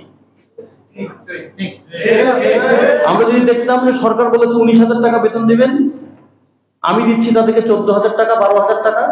প্রতিটা আউটসোর্সিং কর্মী আমার সামনে একটা লোক, কি একটা আউটসোর্সিং কর্মী দেখি মাসে 5,000, ওর কাছ থেকে 5,000 শোষণ করছি, সরকারের কাছ থেকে 5,000 নিচ্ছি, 10,000 টাকা লাভ। মানে এক একটা আউটসোর্সিং কোম্পানি মানে আমার ইনকাম সোর্স। ওদের নাম দিয়েছে আউটসোর্সিং, আর ওরা হয়ে গেছে আমার ইনকাম সোর্স।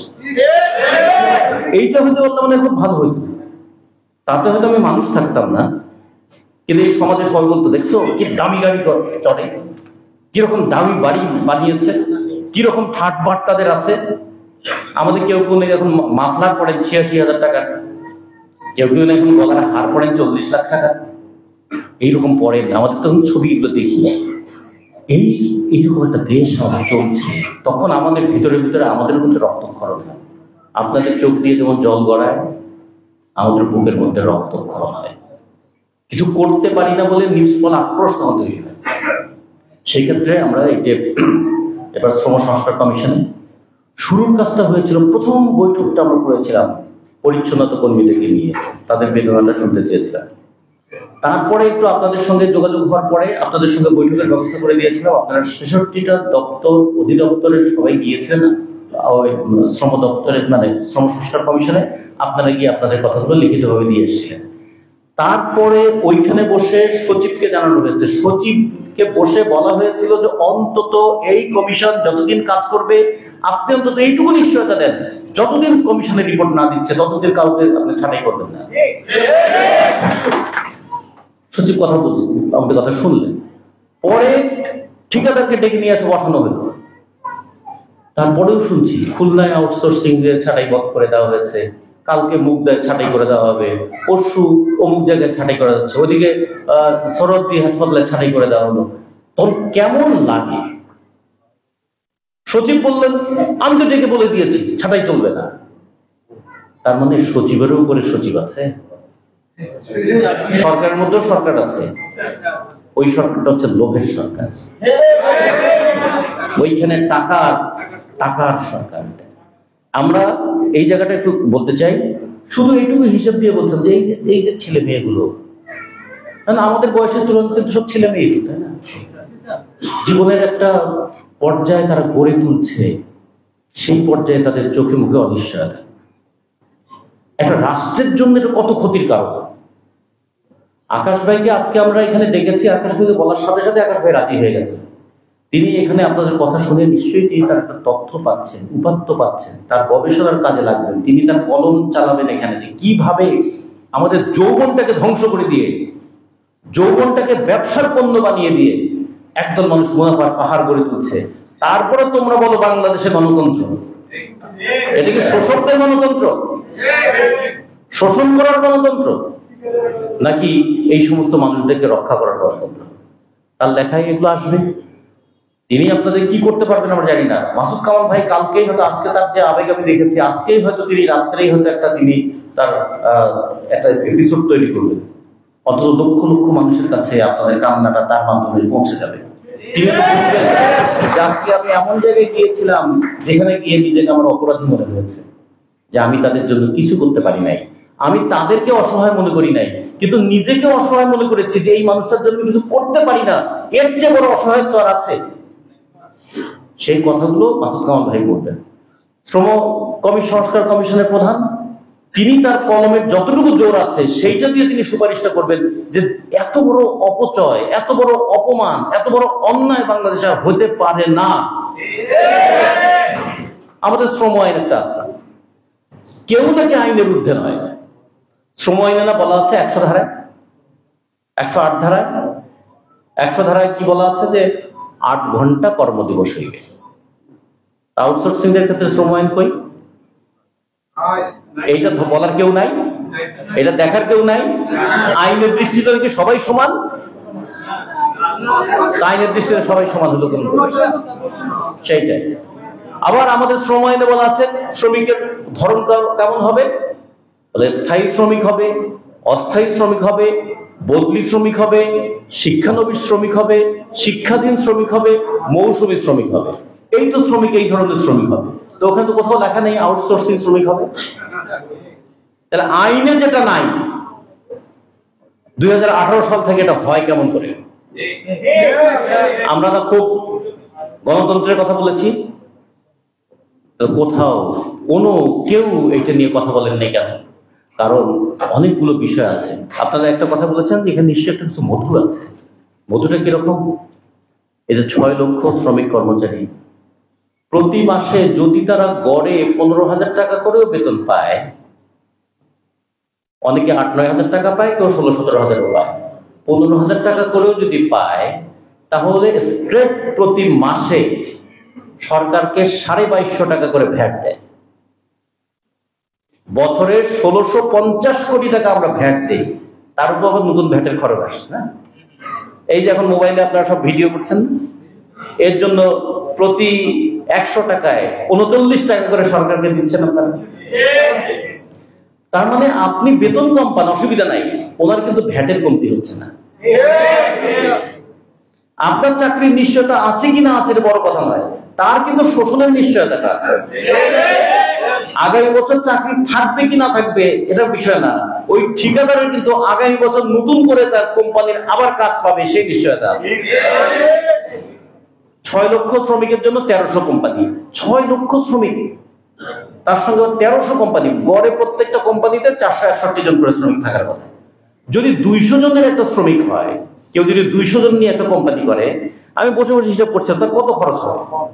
ধরেন 200 জনের একটা করতে গেলে যদি 50,000 টাকার একটা অফিস ভাড়া নেয়, বছরে 6 লাখ টাকা তারা অফিস ভাড়া দিতে হবে। অফিস খরচ, স্টাফ খরচ, স্টাফের বেতন, এসব মিলিয়ে ধরেন অফিস খরচ বছরে যদি 7 লাখ টাকা হয়, স্টাফের বেতন যদি তিনি দেন 20,000 টাকা করে 5 জন স্টাফ রাখেন, তাহলে বছরে 12 লাখ টাকা দিবেন।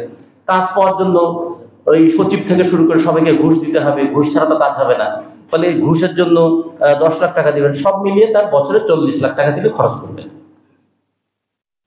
200 জনের একটা যদি কোম্পানি কেউ করে, এক বছরে শুধু নিয়মিত কমিশন বাবদ তার আয় হবে 1,20 লাখ টাকা। 40 লাখ টাকা খরচ বাদ দিলে 80 লাখ টাকা হচ্ছে তার আয়।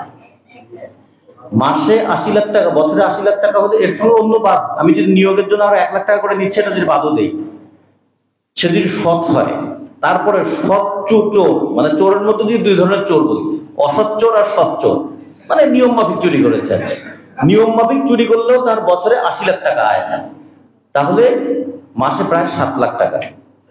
অধ্যাপক MM আকাশ বাংলাদেশের সেরা অর্থনীতিবিদের একজন, মাসে তিনি ঢাকা বিশ্ববিদ্যালয় থেকে কত টাকা পান, কত টাকা পেতেন? একজন অধ্যাপক হতে গিয়ে তাকে যে জ্ঞানের চর্চা, জ্ঞানের সাধনা করতে হয়েছে, মাসে 2 লাখ 2.5 লাখ টাকা তাকে দেওয়া হয় নাই, কিন্তু শুধু ওই মানব কেনা বেচা করে তিনি মাসে 7 লাখ টাকা মুনাফা করছেন। তাহলে এর চেয়ে বড় প্রফিটেবল বিজনেস আর আছে? যদি 200 জনের কোম্পানি হয়, আর যদি 200 কে যদি 2000 করে দেয়, তাহলে তারা BMW গাড়ি চড়বে, তো BMW গাড়ি কি MM আকাশ চড়বে? কিভাবে একদল মানুষকে লুটপাট করার একটা অবাধ সুযোগ করে দেওয়া হয়েছিল 2018 সালের আইনের মধ্য দিয়ে। এখন আমরা বললাম 2018 সালের আইন খুব খারাপ।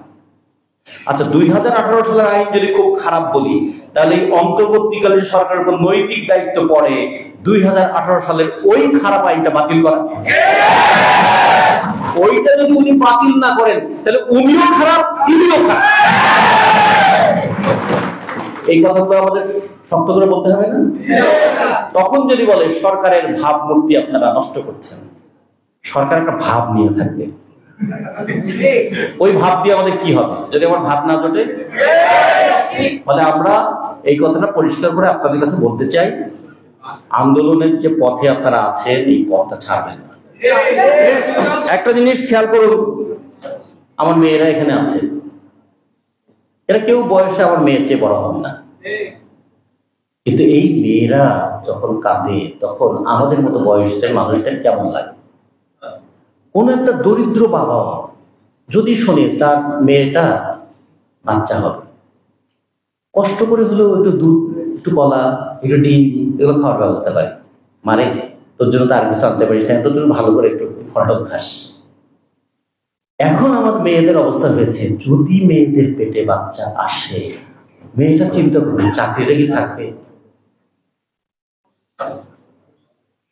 আগামী বছর তো চাকরি থাকবে না, সন্তান তো পেটে অন্তত 10 মাস থাকবে, চাকরিটা যে 2 মাস পরে চলে যাবে, তখন কি হবে? ওই সন্তানটা তো 18 বছর বয়স পর্যন্ত তাকে পড়াশোনা করাতে হবে। আমার চাকরিটা কি 18 বছর থাকবে?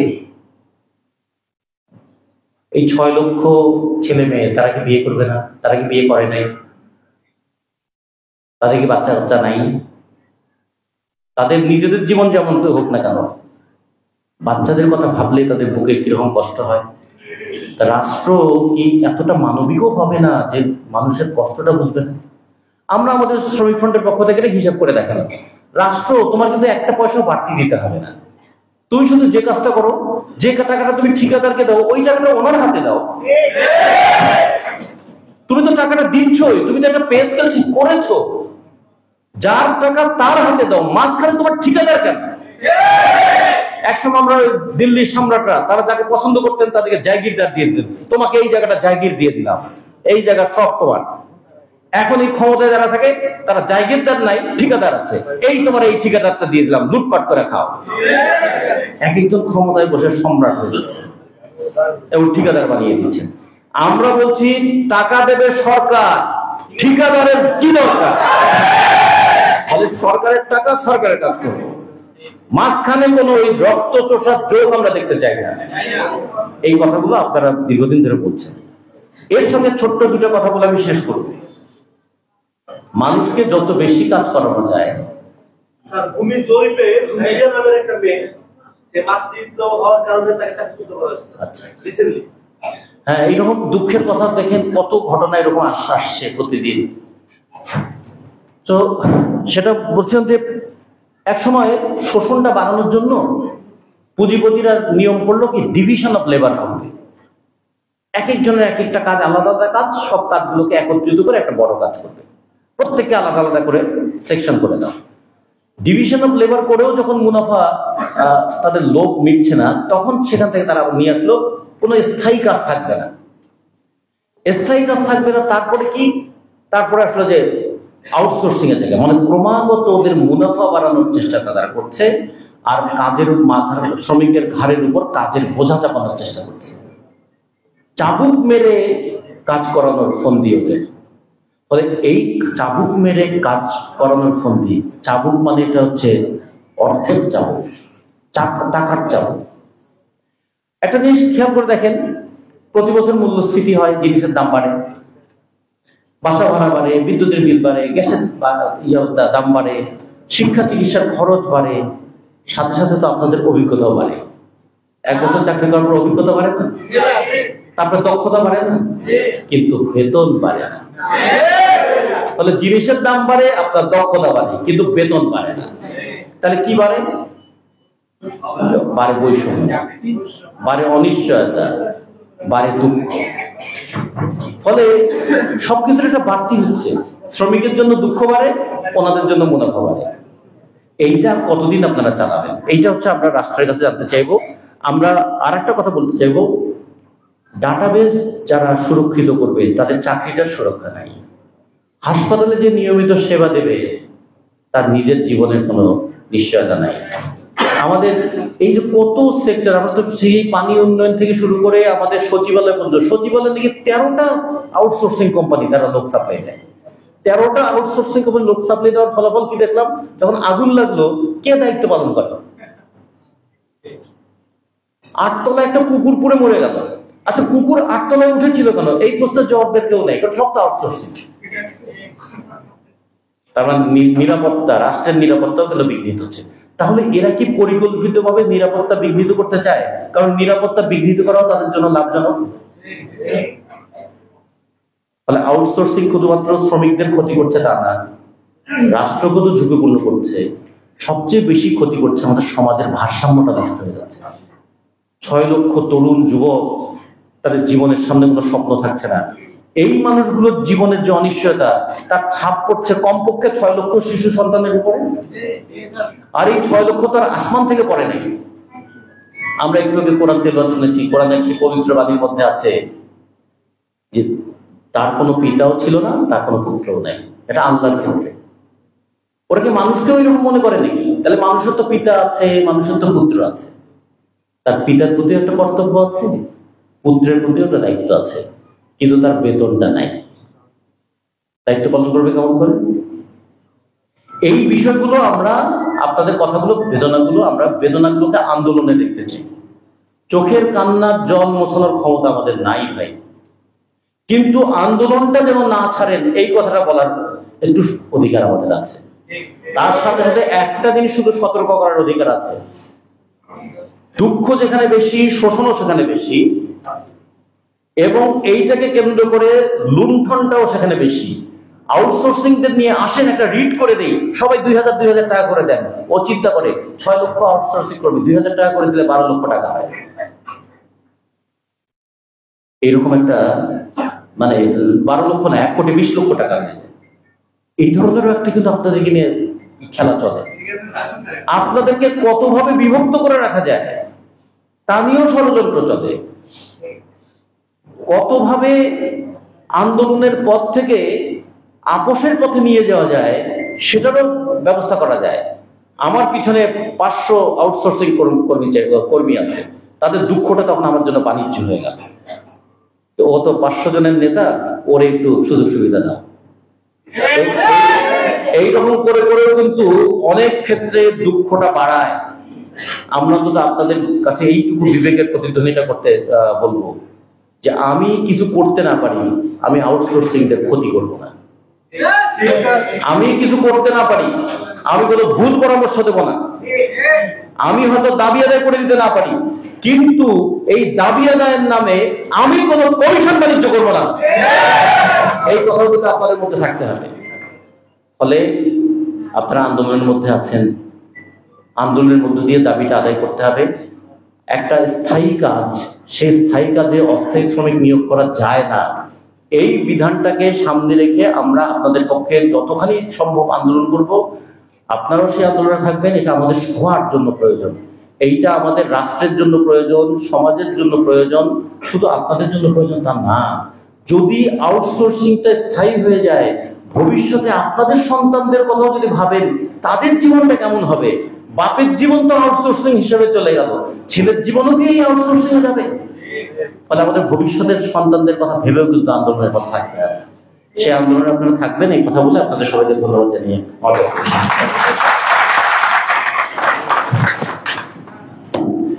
অনেক ধন্যবাদ কমরেড রাজিবুজ্জামান রতন স্যারকে। ওনার প্রত্যেকটি কথা আমাদের হৃদয়ের কথা, ওনার প্রত্যেকটি কথা আমাদের চাওয়া পাওয়ার কথা। আসলে স্যারের প্রতিটি কথা আমরা খুব নিরিবিলিভাবে শুনছিলাম, আর আসলে খুব নিজেকে অসহায় মনে করছিলাম যে আসলে আমরা যারা হচ্ছে স্থায়ী কর্মচারী আর আমরা যারা আউটসোর্সিং কর্মচারী, আমাদের কতটুকু তফাৎ আছে, বিষয়গুলো আপনার কথা থেকে ফুটে উঠেছে। এ পর্যায়ে আমাদের সম্মুখে আউটসোর্সিং এর এই লাঞ্ছিত, বঞ্চিত অথবা আমাদের এই চাওয়া পাওয়া সম্পর্কিত বক্তব্য পেশ করার জন্য আমি বিনীত অনুরোধ করছি, বিনীত আহ্বান করছি জনাব অধ্যাপক এম.এ. আকাশ স্যারকে, বিশিষ্ট অর্থনীতিবিদ ও সাবেক চেয়ারম্যান অর্থনীতি বিভাগ, ঢাকা বিশ্ববিদ্যালয়, স্যারকে স্যারের বক্তব্য পেশ করার জন্য বাংলাদেশ আউটসোর্সিং কর্মচারী ঐক্য পরিষদ পক্ষ থেকে বিনীত আহ্বান করছি।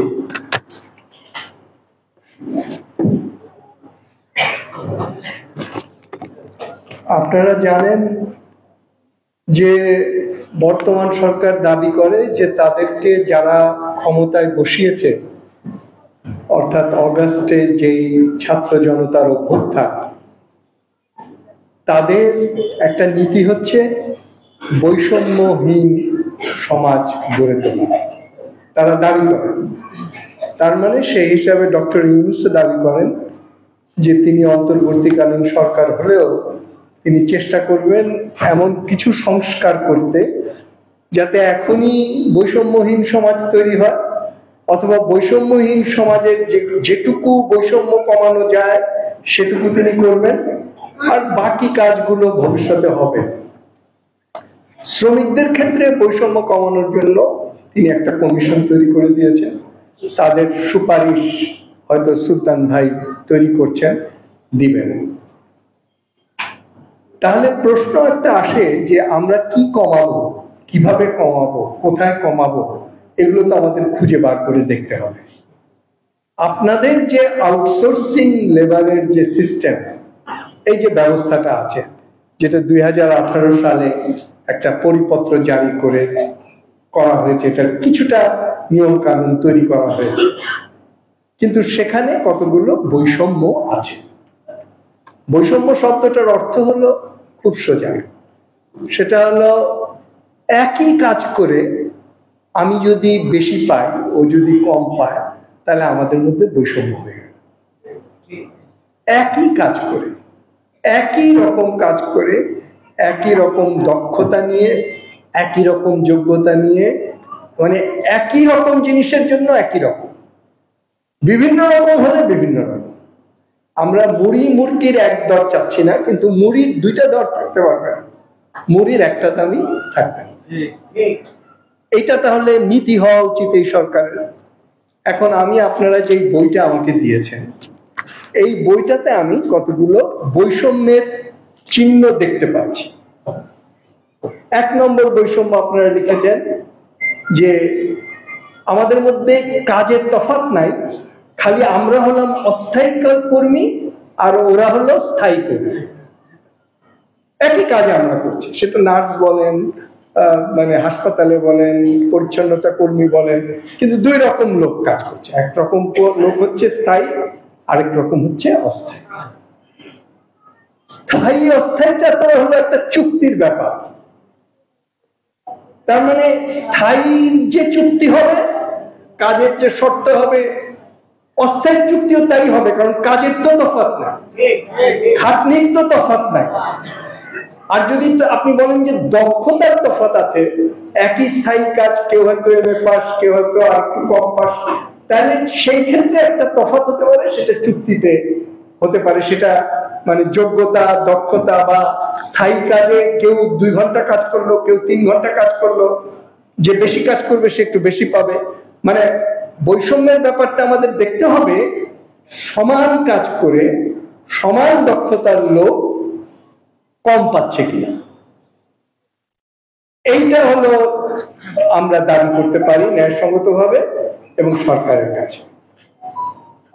এখন প্রথম আপনারা বলেছেন, প্রথম বৈষম্যটা যে ওরা বেতনও পায়, ভাতাও পায়, আপনি শুধু মাসিক বেতন পান। 1 নম্বর বৈষম্য। কেন আমি পাবো না? আমি কি, তাহলে আমাকে বার করে দেখাতে হবে যে এই কারণে আপনি ভাতা পান না, এই কারণেও পান, কিন্তু সেটার তফাৎটা আমাকে দেখাতে হবে, সেটা কিন্তু দেখাতে পারছে না। 2 নম্বর আপনি লিখেছেন যে স্থায়ী কর্মীরা যদি বেশি ঘন্টা খাটে, না খাটে একটা বোনাস পায়, আপনি তা পান, তাহলে একটা বোনাসের ক্ষেত্রে একটা বৈষম্য আছে। 3 নম্বর হলো উৎসব বোনাস পায়, ঈদের বা পূজার বোনাস পায়, আপনি পান না। পোশাক ভাতা পায়, শিক্ষকের আর সন্তানের শিক্ষা ভাতা পায়, চিত্ত বিনোদন ভাতা পায়, আপনার তো চিত্ত বিনোদনের কোনো প্রশ্নই না। বছরে 2টা ইনক্রিমেন্ট ইনসেন্টিভ বোনাস পায়, আপনি পান না। কোন কোন প্রতিষ্ঠান আছে যেখানে হয়তো আপনিও চাকরি করেন, ও চাকরি করে, ও লভ্যাংশ পায়, আপনি লভ্যাংশ পান। সকল প্রকার ছুটির সুবিধাও পায়, আপনি পান না। শুধুমাত্র স্থায়ী কর্মচারী হওয়ার কারণে অনেক ক্ষেত্রে দুর্নীতি করলেও শাস্তি নাই।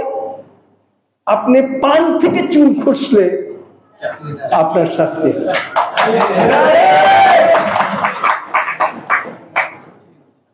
বিশেষ প্রণোদনার ব্যবস্থা আছে স্থায়ী চাকরিতে, যাতে ওদেরকে একটা ট্রেনিং দিই, একটা বাইরে পাঠায়। আপনার তো এসব কোনো মানে।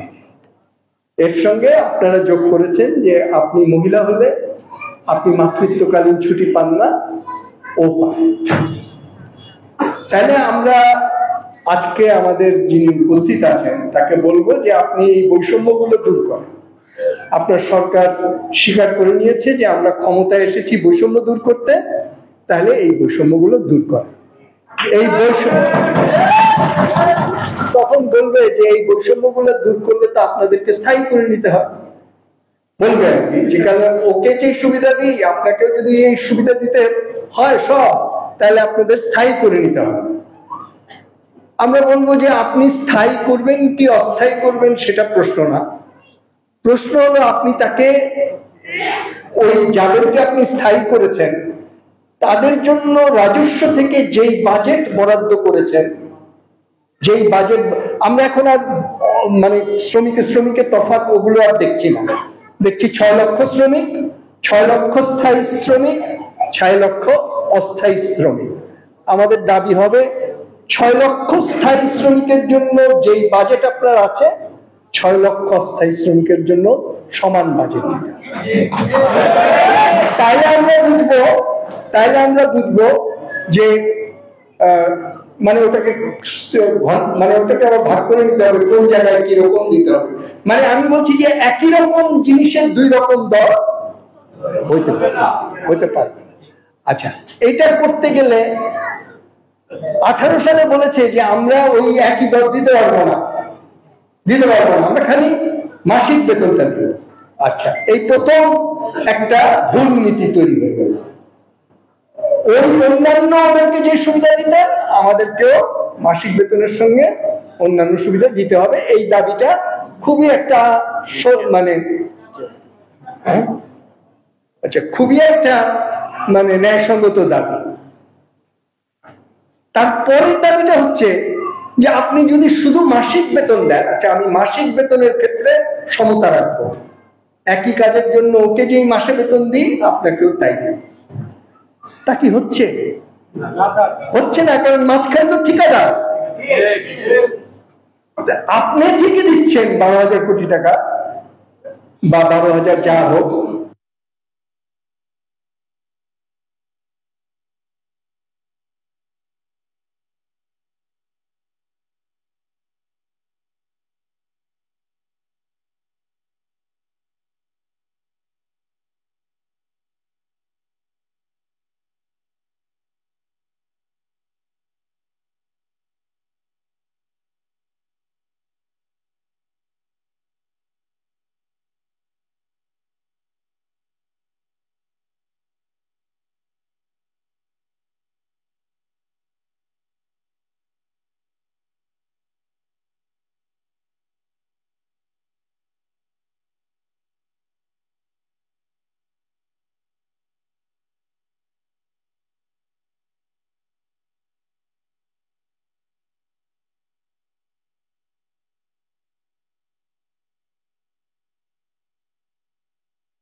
হুমকি দিয়ে গেল, এটা আমাদের প্রতি একটা জবাবদিহিতার চাপ। এই জবাবদিহিতা আমরা চাই এবং এই জবাবদিহিতা আমরা যদি কাজ শুরু করছি তার আগে থেকে আমরা এই দায়বদ্ধতা অনুভব করি যে যে দায়িত্ব আমাদের দিতে দেওয়া হয়েছে এটি কোনো পদদের ব্যাপার না, এটি একটি স্বাধীন নির্বাচন আপনার কমিশন, আমরা সরকারের কোনো অংশ না বা অঙ্গ না, এবং ওই কমিশন এই দায়বদ্ধতা থেকে কাজটা করবে এবং এখানে আমরা এই কাজটা শুরু করেছি আমরা বহু আগে জীবনের একটা প্রথম দিকে। এখানে আমাদের আনুষ্ঠানিকভাবে সরকার একটা ঘোষণা দিয়েছে যে তারা করবে এবং সেটা দায়িত্ব দিতে আমরা দায়বদ্ধতা হিসাবে নিচ্ছি এবং আমাদের প্রথম দায়বদ্ধতা হচ্ছে আপনাদের কাছে, যাদের কাছ থেকে আমরা মতামত নিচ্ছি, যে যাদের বৈষম্য দূর করার সুপারিশ করার জন্য আমাদেরকে দায়িত্ব দেওয়া হয়েছে। আমরা চেষ্টা করব এবং আমরা চেষ্টা করছি যাতে মতামতের প্রতিফলন ঘটানোর ক্ষেত্রে কোনো ব্যত্যয় না হয়। কিন্তু সাথে সাথে আমরা এটাও আপনাদেরকে বলেছি, আপনাদের প্রথম মিটিংও বলেছিলাম, আজকেও বলতেছি যে আমাদের কাছে কিন্তু প্রত্যাশার চাপ অনেক বেশি, সময়ের চাপটা আছে, প্রত্যাশার চাপ আছে, খুব স্বাভাবিক। 1.5 কোটি মানুষ কমপক্ষে 800 প্রকার সমস্যায় জর্জরিত, তাদের মানুষের প্রত্যাশা থাকবে। কিন্তু কমিশন যদি সুপারিশ করতে পারবে, এর বাইরে যেটা করতে পারবে সেটা হচ্ছে আপনারা যখন কমিশনের সুপারিশ নিয়ে এগিয়ে যাবেন তখন আপনাদের পাশে থাকতে পারবে, কমিশন সমস্যার সমাধান করতে পারবে না। এই ধরনের কোন অথরিটি কমিশনকে দেওয়া হয়নি।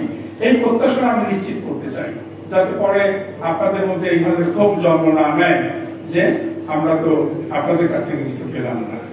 এই ম্যান্ডেট আমাদের নাই, ক্ষমতাও নেই আমাদের। এটা কিন্তু অবশ্যই আমাদের ক্ষমতা আছে আপনাদের সাথে থাকার, আপনাদের কথা।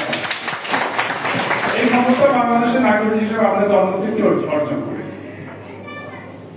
আমি আরেকটি জিনিস বলবো, যেহেতু এখানে আকাশ ভাই আছেন এবং আমি আগেই বলেছি আমাদের রাজনৈতিক নেতা রতন ভাই আছে, মাসুদ কুমার সাহেব আছে, আমি কিন্তু এই 2-3 মাস ধরে এটাও চিন্তা করি যে আজকের সমাজ এখানে পৌঁছানো কেন। আমি একা যখনই থাকে এটা চিন্তা করার চেষ্টা করি। এত কুৎসিত ছিল না, আমরা যখন ট্রেড ইউনিয়ন একটা মাঠ পর্যায়ে করেছি তখন অভাব ছিল, দেশের অর্থনৈতিক অবস্থা এর চেয়ে খারাপ ছিল, বেতন কাঠামো অনেক খারাপ ছিল, বঞ্চনা ছিল, কিন্তু এত কুৎসিত কিন্তু ছিল না। অর্থাৎ মানুষ একটা জনসভায় এসে শ্রমজীবী মানুষ এবং সেই শ্রমজীবী মানুষের মধ্যে যারা সংগঠনের সাথে যুক্ত তারা আত্মহত্যার কথা বলবে, তারা চোখের পানি ফেলবে, সমাজ কিন্তু এত কুৎসিত কোনদিন ছিল না। এটা কেন হলো? আমার কাছে কেন যদি মনে হয় এটা আমাদের যেমন ব্যর্থতা, এটা অনেক ব্যর্থতার সামনে সমাহার। গত 2 দশক থেকে 2 থেকে 3 দশক যাবত এই দেশের সমস্ত আলোচনা হচ্ছে এক ধরনের উপরিকাঠামোর রাজনীতি, নির্বাচন কি হবে, সংবিধান কি হবে, আপনার ওই নেতাকে কি করলেন, কোন দল কি করলেন, এই সমস্ত নিয়ে এদেশের জনমানুষের দুঃখ কষ্ট নিয়ে আলোচনা বিশ্লেষণ আমার মনে হয় খুব বেশি আমরা দেখতেছি না। এই জন্য উপেক্ষিত হতে হতে আপনি দেখেন সমস্ত টকশোর একটা বিশ্লেষণ করেন, 80% হয়তো নির্বাচন নিয়েই। সমস্ত কলামগুলো বিশ্লেষণ করেন, দেখবেন 80% হচ্ছে কোন দলের কে কি করতেছে, এই সমস্ত আলোচনা নিয়ে কে কি করেছে। পত্রিকা রেটিং বিশ্লেষণ করেন, শিরোনাম বাংলাদেশের 95% শিরোনাম থাকবে রাজনৈতিক দলের লোকজন কি করতেছে, রাজনৈতিক দলগুলো জনমানুষের কথা মানে বলছে, এই নিয়ে এদের সাথে জবাবদিহি করা হচ্ছে না। তাদেরকেও জবাবদিহি করা হচ্ছে নির্বাচন পদ্ধতি নিয়ে তারা কি বলতেছে। এই যে দীর্ঘদিন যাবত বুদ্ধিভিত্তিক জায়গায়, আপনার রাজনীতির জায়গায়, আলোচনার জায়গায় জনমানুষকে যে বিচ্ছিন্ন করে ফেলা হয়েছে, বিশেষ শ্রমজীবী মানুষকে, শ্রমজীবী মানুষের দুঃখ কষ্ট, তার অধিকার বঞ্চনা, এর প্রতিফলন আজকে বাংলাদেশকে সমস্ত জায়গায় রন্ধে রন্ধে ছেড়ে গেছে। এখান থেকে আমাদের বেরিয়ে আসতে হবে। আর বেরিয়ে আসতে আমি আপনাদেরকে বলবো, কমিশন হিসাবে না, কমিশন তো আমার হয়তো 3 মাসের দায়িত্ব, আপনাদের একটা সংগ্রামের সাথী হিসাবে শ্রমজীবী মানুষের পরিবর্তনের জন্য, ভাগ্য পরিবর্তনের জন্য অশ্রু কোনো হাতিয়ার না। শ্রমজীবী মানুষের ভাগ্য পরিবর্তনের হাতিয়ার হচ্ছে তার সাহস, তার সোচ্চার, তার ঐক্য এবং তার হাত। যদি আমরা সংগঠিত ভাবে প্রতিরোধ করে না তুলতে পারি, সোচ্চার না হতে পারি, তাহলে শুধু আমি এটা কোনো সুস্থ সমাজ আমি মনে করি না, যেখানে আমরা মনে করি যে আমরা আমাদের শুধু দুঃখ কষ্টের কথা বলে মানুষের কাছে সহানুভূতি, এটা সমাজের মানুষের কাজ না। অবশ্যই আমরা সহানুভূতি চাই, কিন্তু সেই সহানুভূতি আমার অধিকারের ভিত্তিতে। এর আপনার কাছে মনে করবেন না, আমি কিন্তু আরো একবার আপনাদের কাছে শুনেছি এই কথাগুলো। আপনারা সংগঠন করেন, 6 লক্ষ মানুষকে প্রতিনিধিত্ব করতেছেন এবং নিজের একদম ন্যায্য অধিকারের কথা বলতেছেন। সাহস দিয়ে বলতে হবে যেটা আমার অধিকার।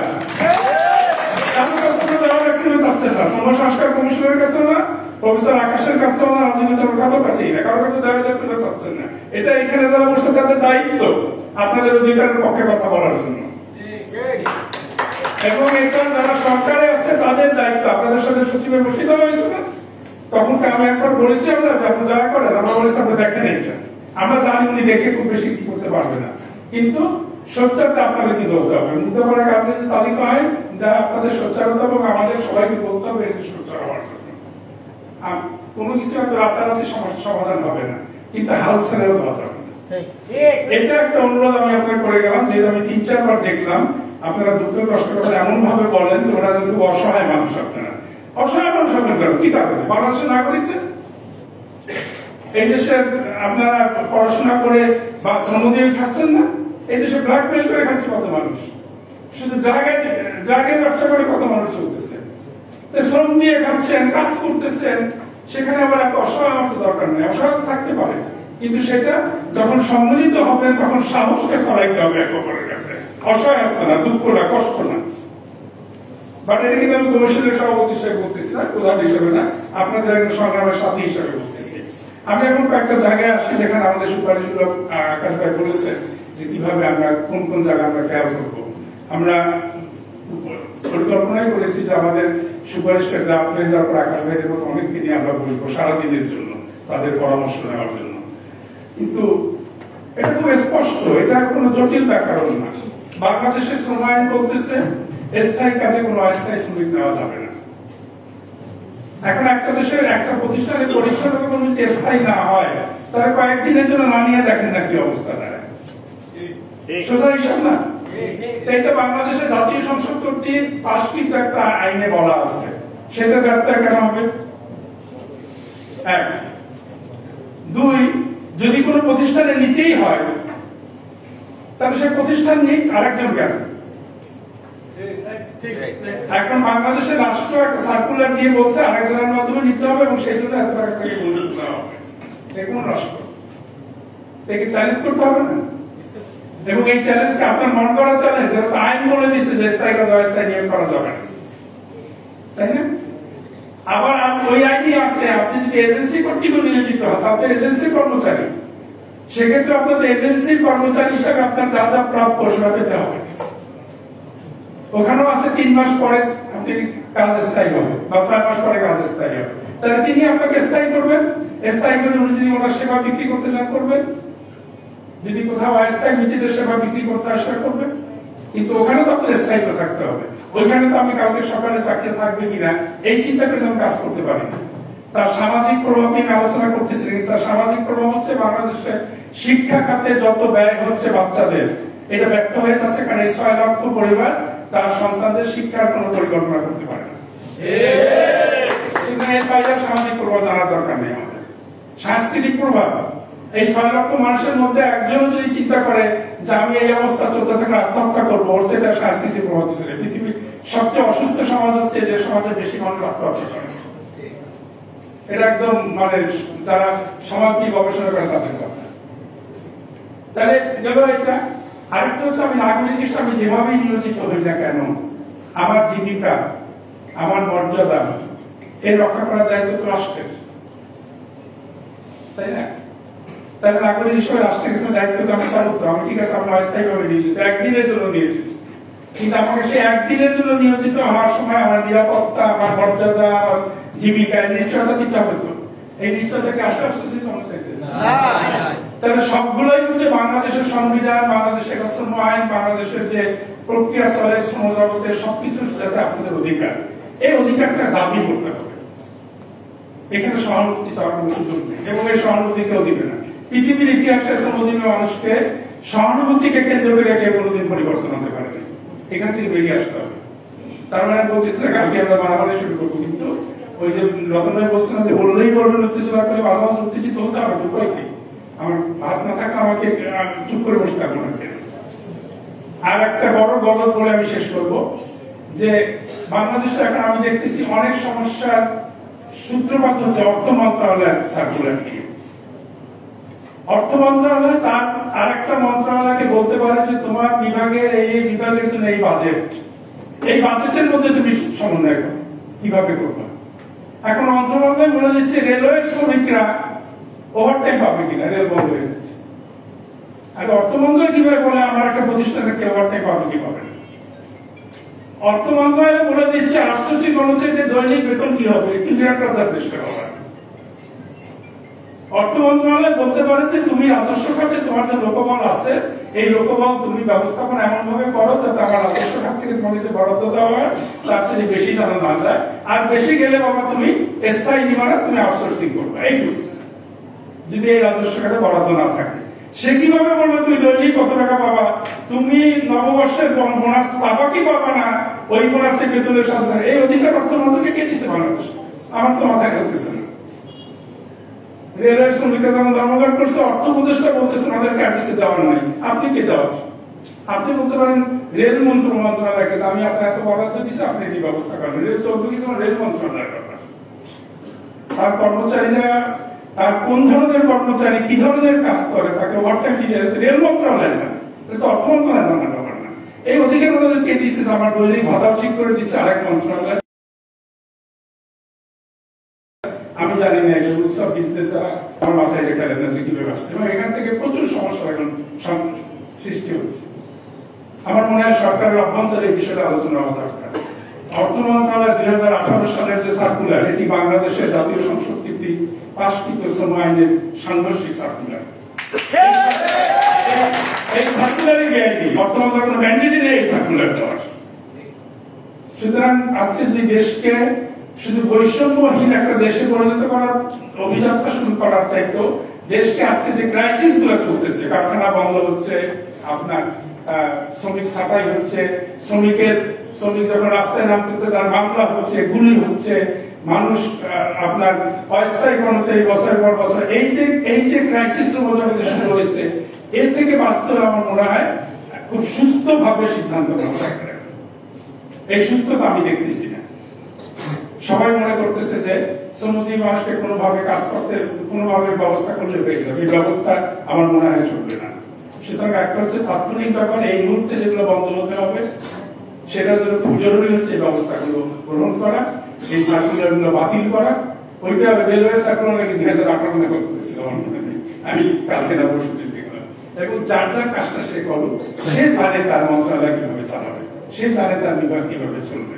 একদম মানে এত সস্তা হয়ে গেল বাংলাদেশের শ্রমজীবী মানুষ, এত সস্তা হয়ে গেল বাংলাদেশের শ্রমিক আন্দোলন যে আমার দৈনিক বেতন ঠিক করে দেয় আরেক মন্ত্রণালয়।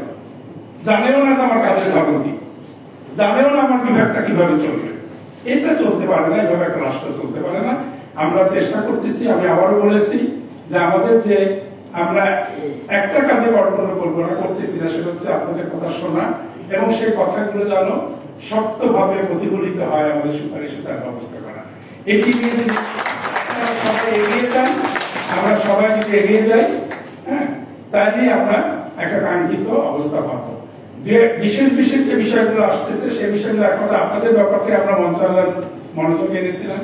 আমরা আবারও আনবো যে এই অবস্থায় কিভাবে বেতন বকেয়া থাকে, এই অবস্থায় কিভাবে মানুষ চাকরিচ্যুত হয়, যেখানে এমনি কারখানা বন্ধের কারণে হাজার হাজার মানুষ চাকরি, কিন্তু সেটা কিন্তু আমাদের বাইরের কাজ।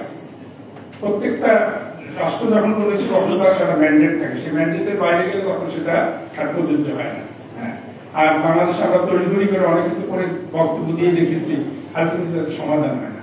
সবাই ভালো থাকবেন এবং সবাই সংঘবদ্ধ থাকবেন, সাহস রাখবেন, যাতে সবাই মিলে এগিয়ে যাওয়া যায় সংস্কারের প্রস্তাবেও, সংস্কার প্রস্তাবের বাস্তবায়ন। ভালো থাকবেন।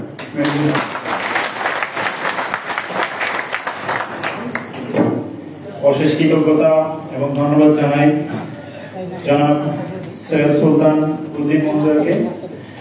ওনার কথা থেকে আসলে আমাদের বুকবাঙ্গা রিজনের প্রত্যেকটি কথা আমরা পেয়েছি এবং ওনার কথা থেকে আমরা এটাও পেয়েছি যে আসলে আমরা সংঘবদ্ধ থাকতে হবে এবং আমরা আমাদের জায়গা থেকে আমাদের আন্দোলনকে আমরা বেগবান করে নিয়ে যাব। এ পর্যায়ে সমাপ্তি বক্তব্যের মাধ্যমে আজকের এই অনুষ্ঠান সমাপ্তি হবে। সমাপ্তি বক্তব্য পেশ করার জন্য আজকের সেমিনারের সভাপতি জনাব রফিকুল ইসলাম ভাইকে ওনার মূল্যবান বক্তব্য দিয়ে অনুষ্ঠানটি সমাপ্তি ঘোষণা করার জন্য বিনীত আহ্বান করছি।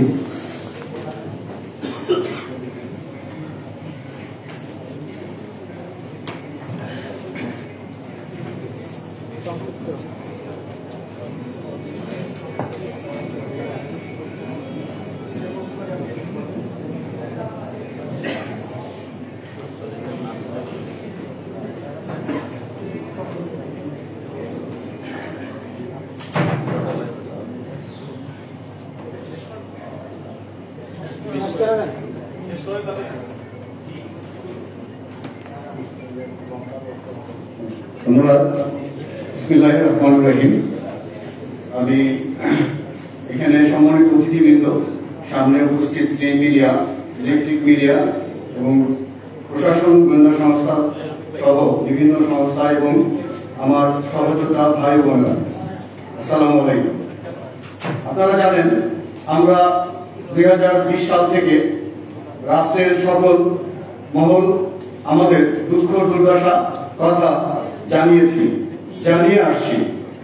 এমনকি বিগত দিনে সকল জায়গা থেকে স্মারকলিপি আমরা প্রদান করেছি, একাধিকবার মানববন্ধন করেছি। আমরা সুশীল সমাজের ব্যক্তিবর্গদেরকে আমরা অবহিত করেছি।